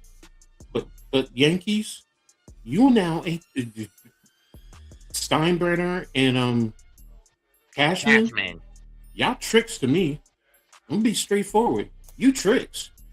You getting played by the gentleman. No, I'm not going there. I'm not going there. You're just getting straight played. And you know what? The Yankees are starting to become a laughingstock. And my concern is I don't want to see this organization go back into late 70s, early 90s when you ruined one of the greatest Yankees, my favorite Yankee, and Don Mattingly. And you cheated him out of getting what he deserves, a World Series. Yeah, I didn't like that. He didn't get it because he left right before he retired right when they started going in that run. Boggs on there. He was on the 96 team. He was on the Boggs 96, was on the 96 team. He came after, and because Mattingly was on 95. 95. That was the year in Seattle where Seattle beat us. Yeah. But my point being is, it seems like, now look, you can make the argument, well, the Yankees have had a long history during that time frame, rightfully so. But again, I said it. You know what? You can call me spoiled. Call me spoiled. But George Steinbrenner set me up like that. I mean, I'm used to getting the Reggie Jacksons, the Ricky Hendersons, you know, the Jesse Barfields, the Dave Winfields. I mean, I'm used to that. And you know, yes, and getting the core four. And yes, I'm expecting the run. So if that run is going on during that time frame, I'm expecting it. I'm not expecting. See, Matt, you talk about being cheap. No, like NYG said, we're looking at being cheap. Look, if I could, I wouldn't go back to Yankee Stadium anymore. I used to go when I was able to years ago, especially when they were in that 96. I was at every one except for the World Series. Every playoff game, I was there. I was buying tickets out front. I didn't care because the energy, you know, you spend that money, but what it does for this city and this area is something unrivaled anywhere else. I haven't been back to a Met game since 2008. Prior to that, 96 through 99, I would go every so often. From 96 to 99, actually. It was mostly because the school I was going to would go to at least one Met game every spring. So, but that's my point. If I was in a position physically to go to a game, I'm not going. I'm not paying. I'm not going over into the city, whether I'm taking the train or I used to love taking the train, and then you riding up and you seeing all the Yankees fans getting on and you talking. Yeah, you get off right at the right at the stop, and then you walk. As soon as the door open, all these Yankee fans just come flooding out. Man, that's so cool, yo. But now I'm not wasting my time. Why? Why? It's not worth it. The last baseball game I went to on the whole, it wasn't even for the Mets or the Yankees. It was for these guys, the Reds. Well, look, the point I'm making, Mets, is I'm seeing an organization not want to, and I'm hearing all the rumors, they don't want to share their profits in a sense with they want to fight to make it where, you know, everyone else is on their own, not realizing that's going to destroy baseball. You know, so, but I'm used to seeing the Yankees spend money internationally in a partnership with that Japanese, whatever. I think they're the Japan Giants or whatever. Yokohama Giants. Yeah, you had that partnership and you were raking in money then, but now all of a sudden you want to pull back the reins? Come on, man. I'm not accepting that. I'm just not. Not me. I can't accept that. And I'm not going to accept it. So, you know, and what I choose to do is not financially support them. And maybe once in a while I'll watch a game, but I don't watch it as much as I used to. I rely on others to talk to me, or I, you know, pull up a little website, see what's happening, just to keep up to date. That's it. I'm not invested because I don't like what they're doing.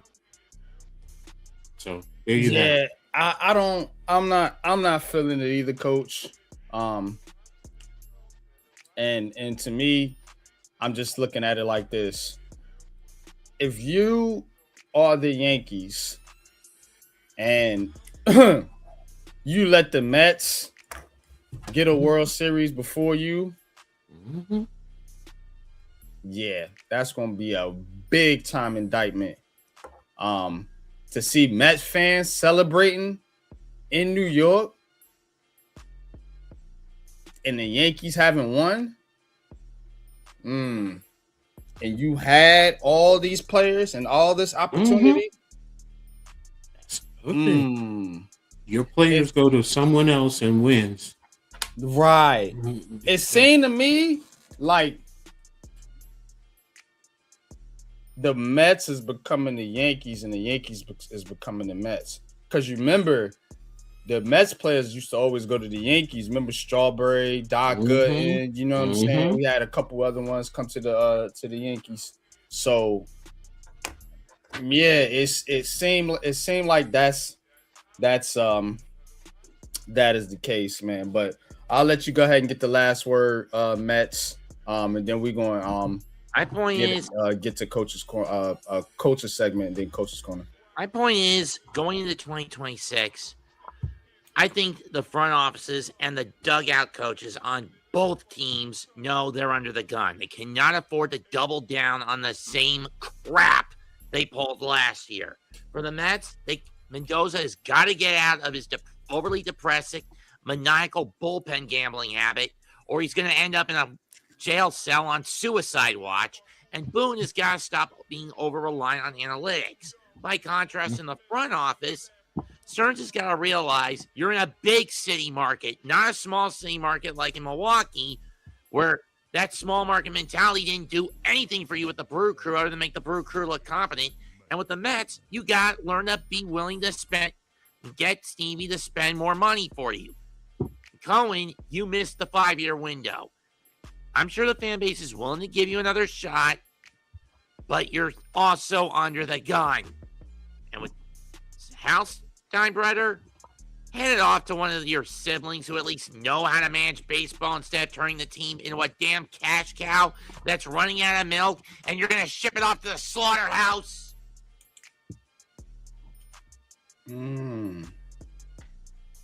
All right. That being said, man, appreciate you tapping in, man. Mets, man.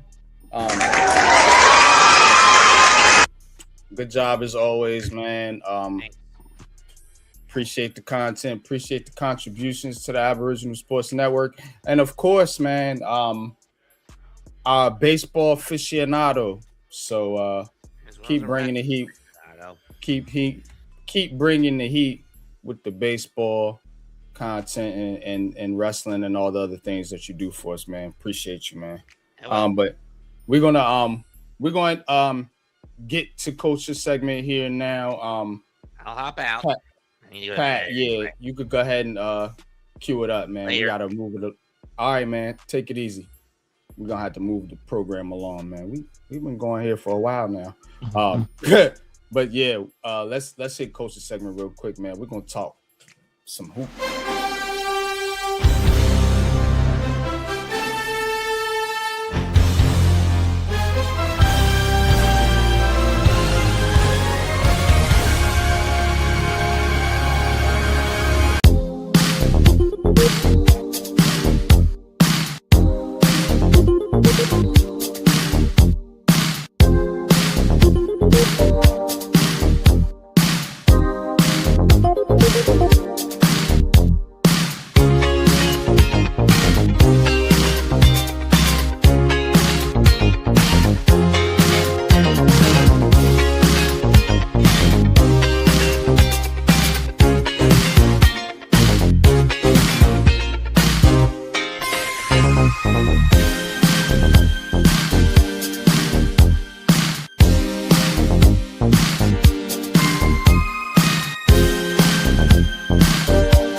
right, man. So let's get into this, man. I want to talk about some of the NYC street ball legends.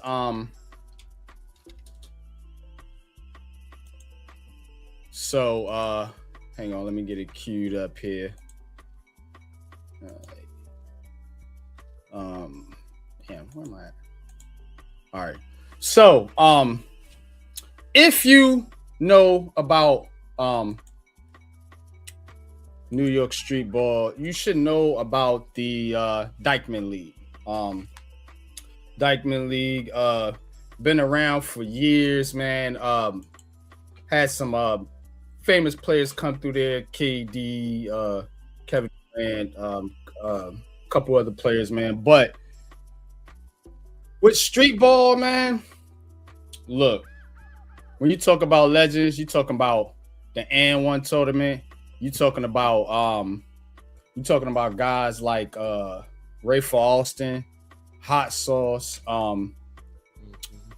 We looked at street ball, man, like something you could play anywhere. You could get a crate, put it on the fence. It wasn't just Rucker Park, even though Rucker Park was kind of the center of it. But when you think about basketball, and we was kind of talking about it earlier, basketball is like, New York is like the mecca of basketball. It's like all basketball is funneled through there. You know what I'm saying? And in its core, you know what I'm saying? Whether you're talking about street ball all the way down to, you know, the Rucker Park, the AND1 leagues, all the way to the famous players born and that played in New York, you know.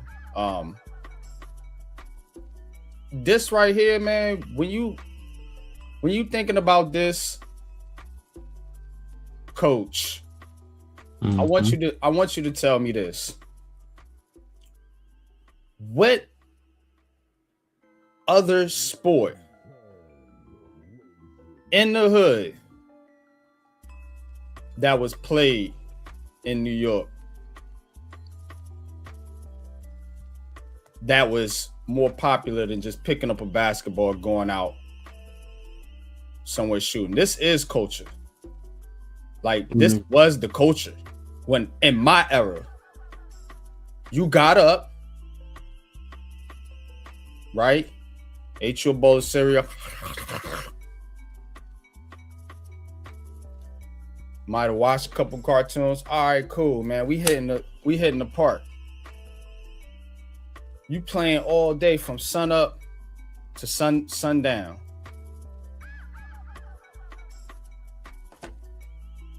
You might be on the side waiting for a minute. All right, cool. Who got next? Where'd that come from?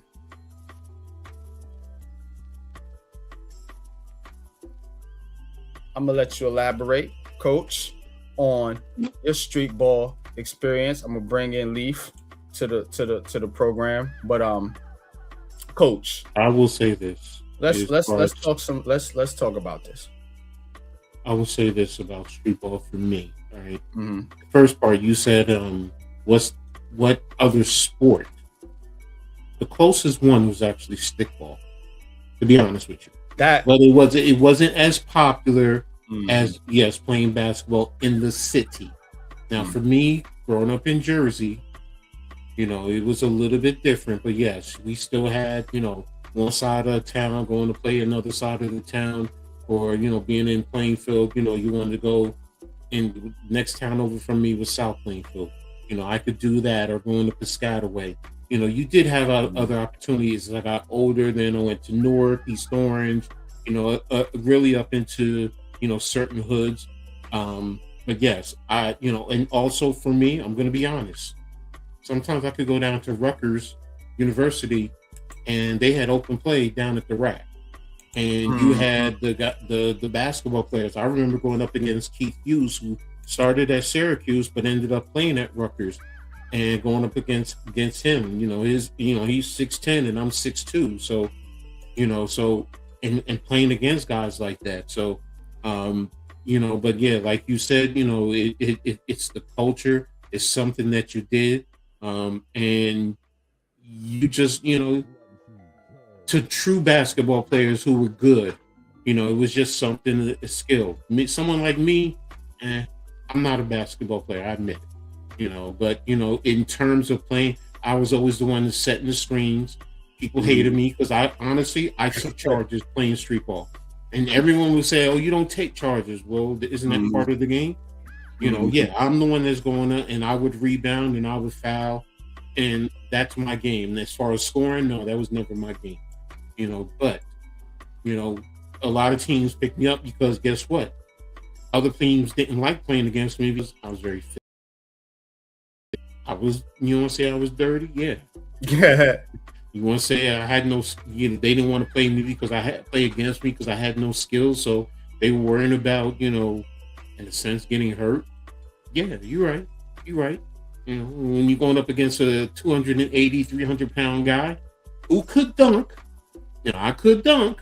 Yeah, coach. Coach, the windmill. You see that right there? See that? See, I knew Coach wasn't bullshitting, bro. Like I knew it. I knew it all along. It was. I don't know. I don't know what it was, man. Like, listen, everybody like that was seeing my when I shared the links to a lot of these things. It was like, yo, old school dude, man. Yo, he looked like he been around coaching a long time. I'm like, no, he been doing a little bit more than that shit. Trust me, bro. Like, he ain't fooling me. Look, I was always on the fast break too, the 5-on-5 full court. Yeah, I mean, and I get the rebound, kick it out, and everybody start breaking, and I'm the one that's coming out. And yeah, you're right. And being 300 pounds, nobody wants to get in the way. Oh, hell no. Absolutely not. You're right. You're hell right. no. So you know why? Because you know what? One thing I noticed is football guys can naturally pick up almost any sport and go. Because the workouts that they do already trains them for that. Like, they already going hard. Like, physically, ain't nobody gonna match up with them at all. You put a dude, bro. I seen Myles Garrett from the Cleveland Browns. He can hoop. Like, he is like that on the court, bro. Like, and nobody will get in his way, neither. Nobody. So I already know what Coach stand at, man. Listen, man, Coach wasn't fooling me. I already knew all along who he was. I am not a dribbler. I can't shoot. I always said I'm a 4-foot box center. That's 6'2". 4-foot box center. Yeah, that's me. That's me. You want to know what? Coming down the lane, yeah. If I'm going up and you straight with to catch the ball. Block it, I'm trying to break your hand, your arm, everything. Yeah, you're right. I am. That's me. Because I ain't got no other anything else to do. So I just got to use strength and viciousness to send a message. And physicality, that's the reason. You the reason why I stayed on the perimeter. I ain't gonna lie to you, bro. Like, I wasn't going down there. I'm good on that. Yeah. Cause the old dudes I played against in the park, man, like, yo, listen, they just didn't know their strength, man. Like you would go down there, like some of these dudes, they got World War II strength, man. When they boxing out, you can't move around them or nothing, man. Like they just there, big bodies, man. They box out, man. Like they got 7 or 8 kids at home and shit, man. Like and they grab shit, throw the outlet, man. Like they just know basic shit, you know. Yeah, shout out to Pee Wee, man. But definitely, man. Street ball legend. NYG, your mic is on mute. No, I'm here. Nah, you hear me? NYG. Yep. Yeah, I think his mic gone. His mic is on. Nah, I can't hear nothing, man. I hear you. Hold on. Let me refresh. But yeah, man. Pee Wee Kirkland, man, definitely a street ball legend, man. When you gotta get the greatest one, it's the greatest street ball legend. Come on, man, the GOAT. Oh man, Come on, you know you had to hear the stories too. Lou Alcindor. Yeah, Now, that's Lou Alcindor, Power Lou High Alcindor. School. Kareem played in the street. yeah. He's from New York, Power High School. Lou Alcindor. Yeah, I know that, but I always was under the impression that he always played organized basketball. No, trust me, because we were talking about They that's why I set the little monologue that I did, bro. Cause that was the culture, bro. We all play. If you from New York, you play street ball. You had to have. You know what I'm saying? So yeah, that's what I mean. You ain't hear about Dr. J back in the day. Oh yeah, I know about everybody. Yeah.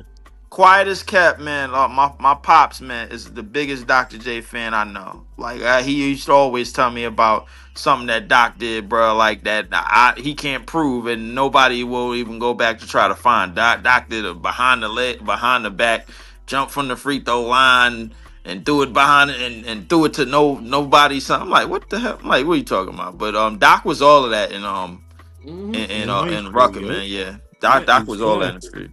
I heard Connie Hawkins was pretty good. Connie Hawkins, Earl Monroe. They used to call him Jesus. That's the reason why street ball back in the day became what it was, because especially at the Rucker and the Dykeman, because you had the NBA guys when they were coming down to the park to play, and you knew you were gonna be playing against NBA players. That's one of him, and he's in high school there. That's Doc in high school. That's Doc. Yeah, that's Doc when I think he was what, 17? 16, 17, 16, exactly. 17, yeah. Doc was cause when he got out of Massachusetts, they had the no dunk rule. He was trying to just figure out still where to go because the NBA had applied that to Kareem. So just the tiny bit of history that I got on. That's why I like messing with Coach, man, because I always feel like it's a history lesson like right in front of me. Yeah, you know what I'm saying. So like Doc would go play in the playground. Jordan had a love for the game clause in his contract. That means he explained it the other day. He said, "Yo, I could see a game on the side. We could be driving, and I could see a basketball game on the side of the road. And I go play." And if something happens to me, I still get paid. That's the clause that he had in his contract. That's crazy. That he said nobody else in the league had that. Nobody still to this day don't have that. But the guys that went back to the park, for sure. I know I was around in the park areas when I first seen Jamal Tinsley and Skip come to. I seen Jamal Tinsley and Skip come to Brooklyn. I seen them come to Brooklyn and hoop. Yeah, I seen them come to 35 Park. 35 Park. With 258 Park, man. Where they had 8-ball tournament. School. Yeah. Right. Yeah. Where they had the 8-ball tournament. 8-ball tournaments. I played the 8-ball tournaments. Yeah. Bro, I'm telling you, I played in some of these tournaments, bro. You can ask my brother. I remember Soul in the Hole. I played in Unity. I played in the Unity tournament that they had at 35 Park. Right down on the Cater. What else, man? They had a bunch of stuff back then that we grew up on. They just don't have now. And a lot of what you see in street ball is more. It's definitely like it's definitely not the same as it was back then. It's a lot more. I would say. It's a lot more recreational than actual recreational. You know what I'm saying? Like it's in terms of like what I heard the tournaments. Connie Hawkins, I heard stories about him too. Connie Hawkins. Heard Connie Hawkins. Connie Hawkins, true story, he couldn't play in the league for a while because of what his brother did. His brother was like a real notorious and up north, man. Like he was He was a big time dealer, you know what I'm saying, and they kept him out the league because of that. That's what I was hearing about that, man. My father used to always telling me about Connie Hawkins, man. Shout out to R.I.P. to Connie Hawkins and everything, man. A lot of street ballers, a lot of good street ballers. Yeah, man, no doubt, man. Definitely want to touch on the street ball aspect though, man. But like you said, it's different today. You know, a lot of kids are not Absolutely. outside, not active like they used to be. You know, not getting that physical exercise. You know what I'm saying? That Absolutely. you know that's necessary. You know what I'm saying? So it's Yeah. it's definitely different now. You know, so Yeah, because the game of basketball coming up for the youth now is expensive as hell. You got AAU, you know, just lining their pockets, man, with every parent that would pay them, you know, just to throw their kids up in some of these teams and some of these teams that travel, give them the merch and everything, and then that's that. They call it a day. Back to all we had. I remember I couldn't even afford to go in no damn opening gym. I've stayed in the park. And it probably because it's probably one of the reasons why I got the feet that I got now, bro. Like I ain't gonna lie to you, but I mean, but I stayed in the park, man. Like any park I could go to, man. Like until I had to like, you know, deal with adult stuff, man. Like I stayed in the park for real. yeah, me too, bro. I was right there too, man. Always in the park, man. Playing ball, man, and it was just it was our, like I said, it was our culture, man. You know what I'm saying? So shout out to NYC street ball legends. You see some of them there.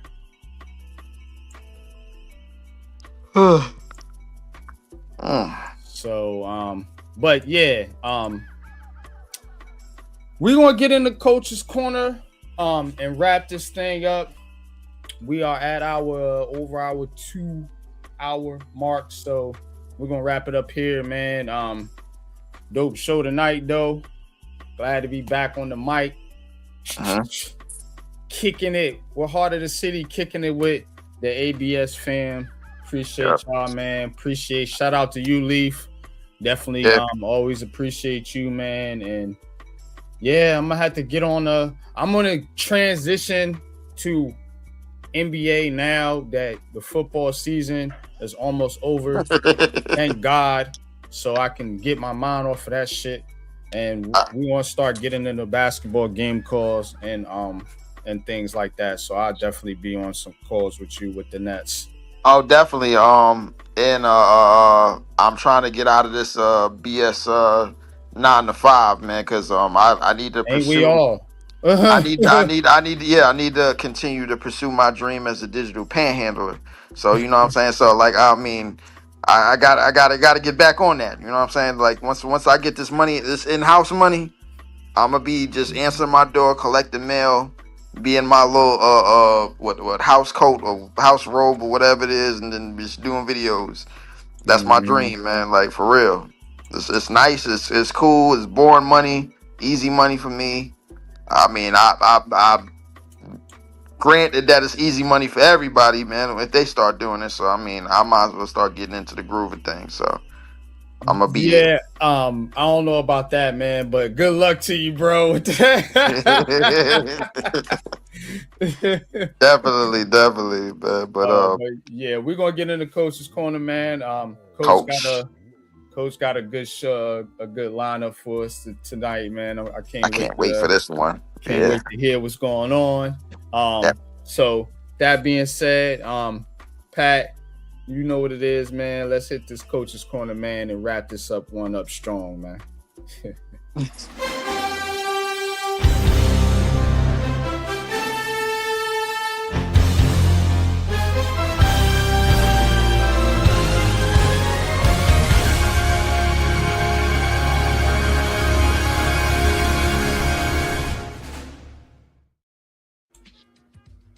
All right, I appreciate everyone. Great stuff today. Getting into Coach's Corner, gonna hit you up with, starting with the basketball as I always do, and I'm gonna start with team in the city, St. John's, and St. John's right now, doing okay as a Big East team. They're 7-3 overall. They've defeated their last two teams they've defeated are Iona and DePaul. So they're 7-3 overall, 1-0 in Big East play. Now the next two games hosting Kentucky on Saturday and Harvard on Tuesday. So there you have it. And also the Johnnies are actually ranked number 22 in the top 25. So, we definitely have one of our local teams that is ranked there. So definitely looking forward to them going forward. And that game against Kentucky, it's definitely going to be interesting. So it's probably, I believe it's going to be at MSG. So didn't say it was, but usually with big games like that, that's where they put it. So, but we're going to go ahead now and move over to Syracuse. And I'm going to start with football. I know their football season has been over with, but they recently hired one of the top defensive coordinator candidates from Toledo, Vince Harries. He was one of the top candidates that a lot of schools have been after, even Rutgers. On the message board, they would talk about it, but Syracuse, Coach Brown did a good job getting him. So he's going to be one who can help mold and put the players in position to be successful defensively, because they definitely do need to step it up after, last season. In terms of basketball for Syracuse, now they did split. In a sense, they split games. Now they had 2 wins, beating St. Joseph, and they beat Mercyhurst today, and they lost to Hofstra. Now they're currently ranked at 7-4 overall on the season. So definitely need to see them step up. On the women's side, they're actually 10-1. They've beaten Colgate and Binghamton in the last 2 games that they played. So kudos to them. Both teams are going to be soon getting into Big East play, so it's definitely going to be stepping up from there. So now from there, I'm going to move on to another Legends, Tri-State, New Jersey, New York Legends. This one is a little bit special. It's going to be the New York Black Yankees. Now, I know a lot of people are going to be like, what? There was a Black Yankees? Yeah. They're a Negro League baseball team from 1932 to 1948. For most of the organizations, I'm sorry? No, I said speak on it. I can't wait. I'm listening to this. For most of the organization's career, the Black Yankees played their home games at Yankee Stadium. Now, they also played some games in Paterson, New Jersey, and Rochester, New York. So they did move around a little bit, but most of it has been played at Yankee Stadium. They were initially founded in Harlem, New York by Bill Bojangles Robinson and James Soldier Boy Semler.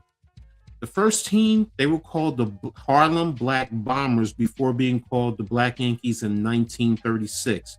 Now, some notable players to play for the Black Yankees: Fats Jenkins, Satchel Paige in 1941, Ted Double Duty Radcliffe, George Mule Suttles, and Willie Wells.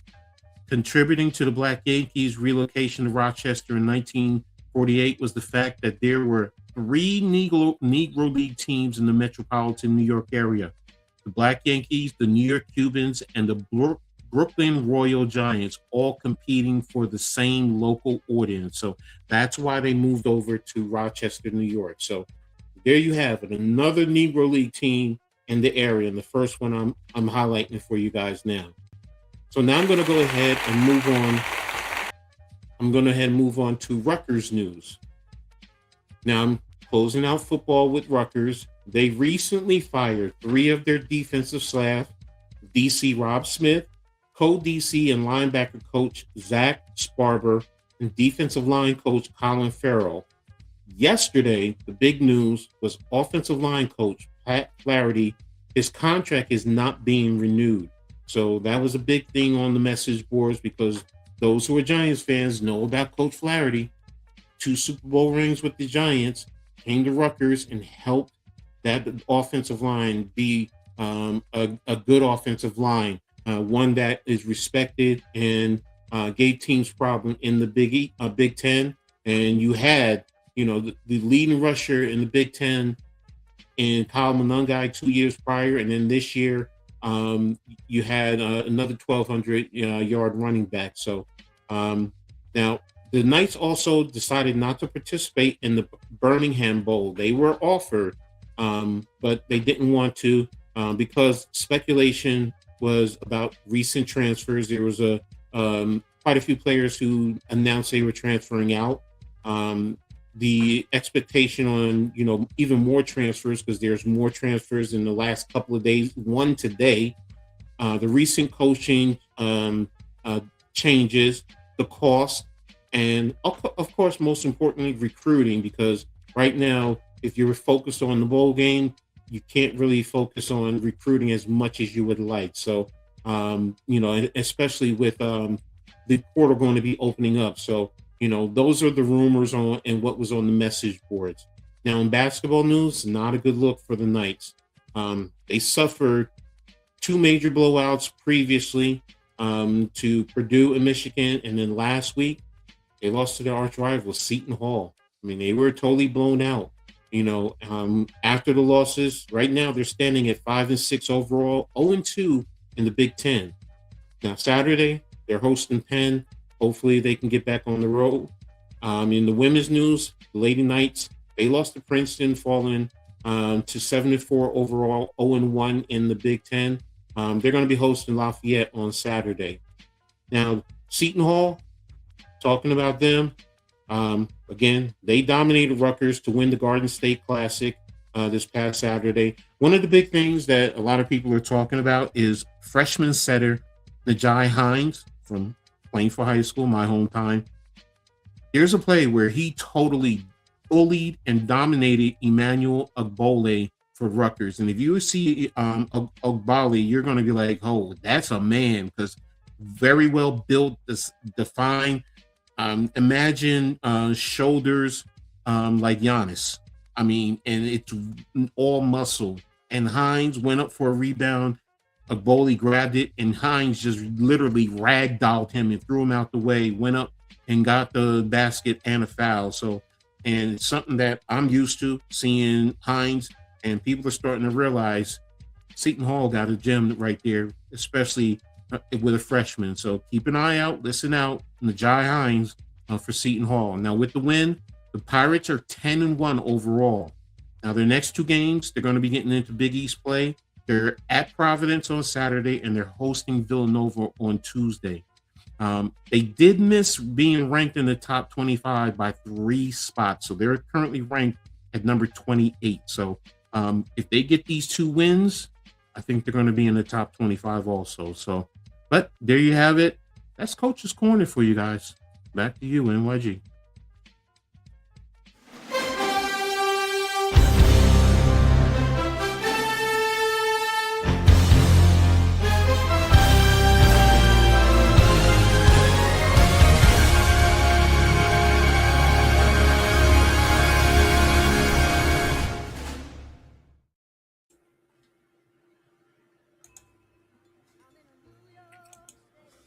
All right, man. Yeah, I like that. I like that stuff about the Black Yankees. Yeah, I did too. We need to talk about something that we could do with that, Coach. Well, there's more. I trust me. There's some in Jersey, Negro League teams, more in New York. Like I said, I'm going to be doing more and bringing it to the table, man, because, there's a plethora. I mean, think about that. Satchel Paige, later in his, right before he went over to Cleveland, but he was playing right here in New York.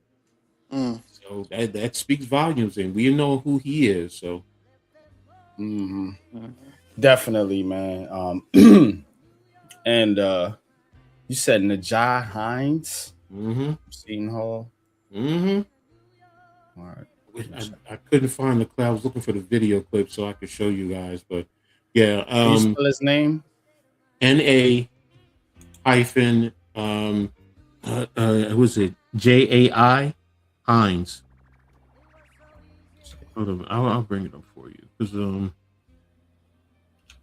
I got you know what? Let me look for Seton. I should do it on Twitter. Okay, I see him. Yeah, we in Plainfield we call him actually Baby Shaq. Oh yeah. Yeah, seriously, man. He loves blocking shots, but when he's out there, nothing but dunks for the most part, man. That's his game, man.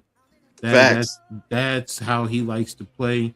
So it was even funny too because after the game they were interviewing Shaheen Holloway, and they had interviewed Pikel, and Pikel had mentioned about playing Seton Hall twice a year, and then when they talked to Shaheen, basically he was like, he really said that. He was like, "No, we don't want to play them. Right now it's fine." He's like, "If you want to play us twice a year, join the Big East. Come play in the Big East." So I was just like, "I ain't mad at you." So, matter of fact, I found the clip. So here, let me give you the link, so this way you can pull it up. You can see exactly what I'm talking about too. And there you go. Got you. All right.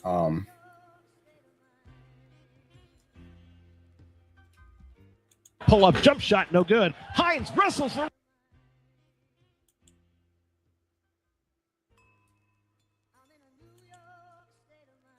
Pull up jump shot, no good. Hines wrestles the rebound away from Abole. Left hand layup, good, and a foul. The freshman growing up as we watch.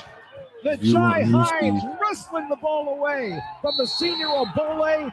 Got the contact, made the bucket with the left hand. He'll have a chance for a three-point play. Pull up jump shot, no good. Hines wrestles the rebound away from Abole. Left hand layup, good, and a foul. The freshman growing up as we watch. Pull up jump shot, no good. Hines wrestles the rebound away from Abole. Left hand layup, good, and a foul. The freshman growing up as we watch. The Jai Hines wrestling the ball away from the senior Abole. And Abole is not a small dude. Made the bucket with the left hand. He'll have a chance for a three-point play. That was pull up jump shot, no good. Hines wrestles the rebound away from Abole. Left hand layup, good, and a foul. The freshman growing up as we watch. The Jai Hines wrestling the ball away from the senior Abole.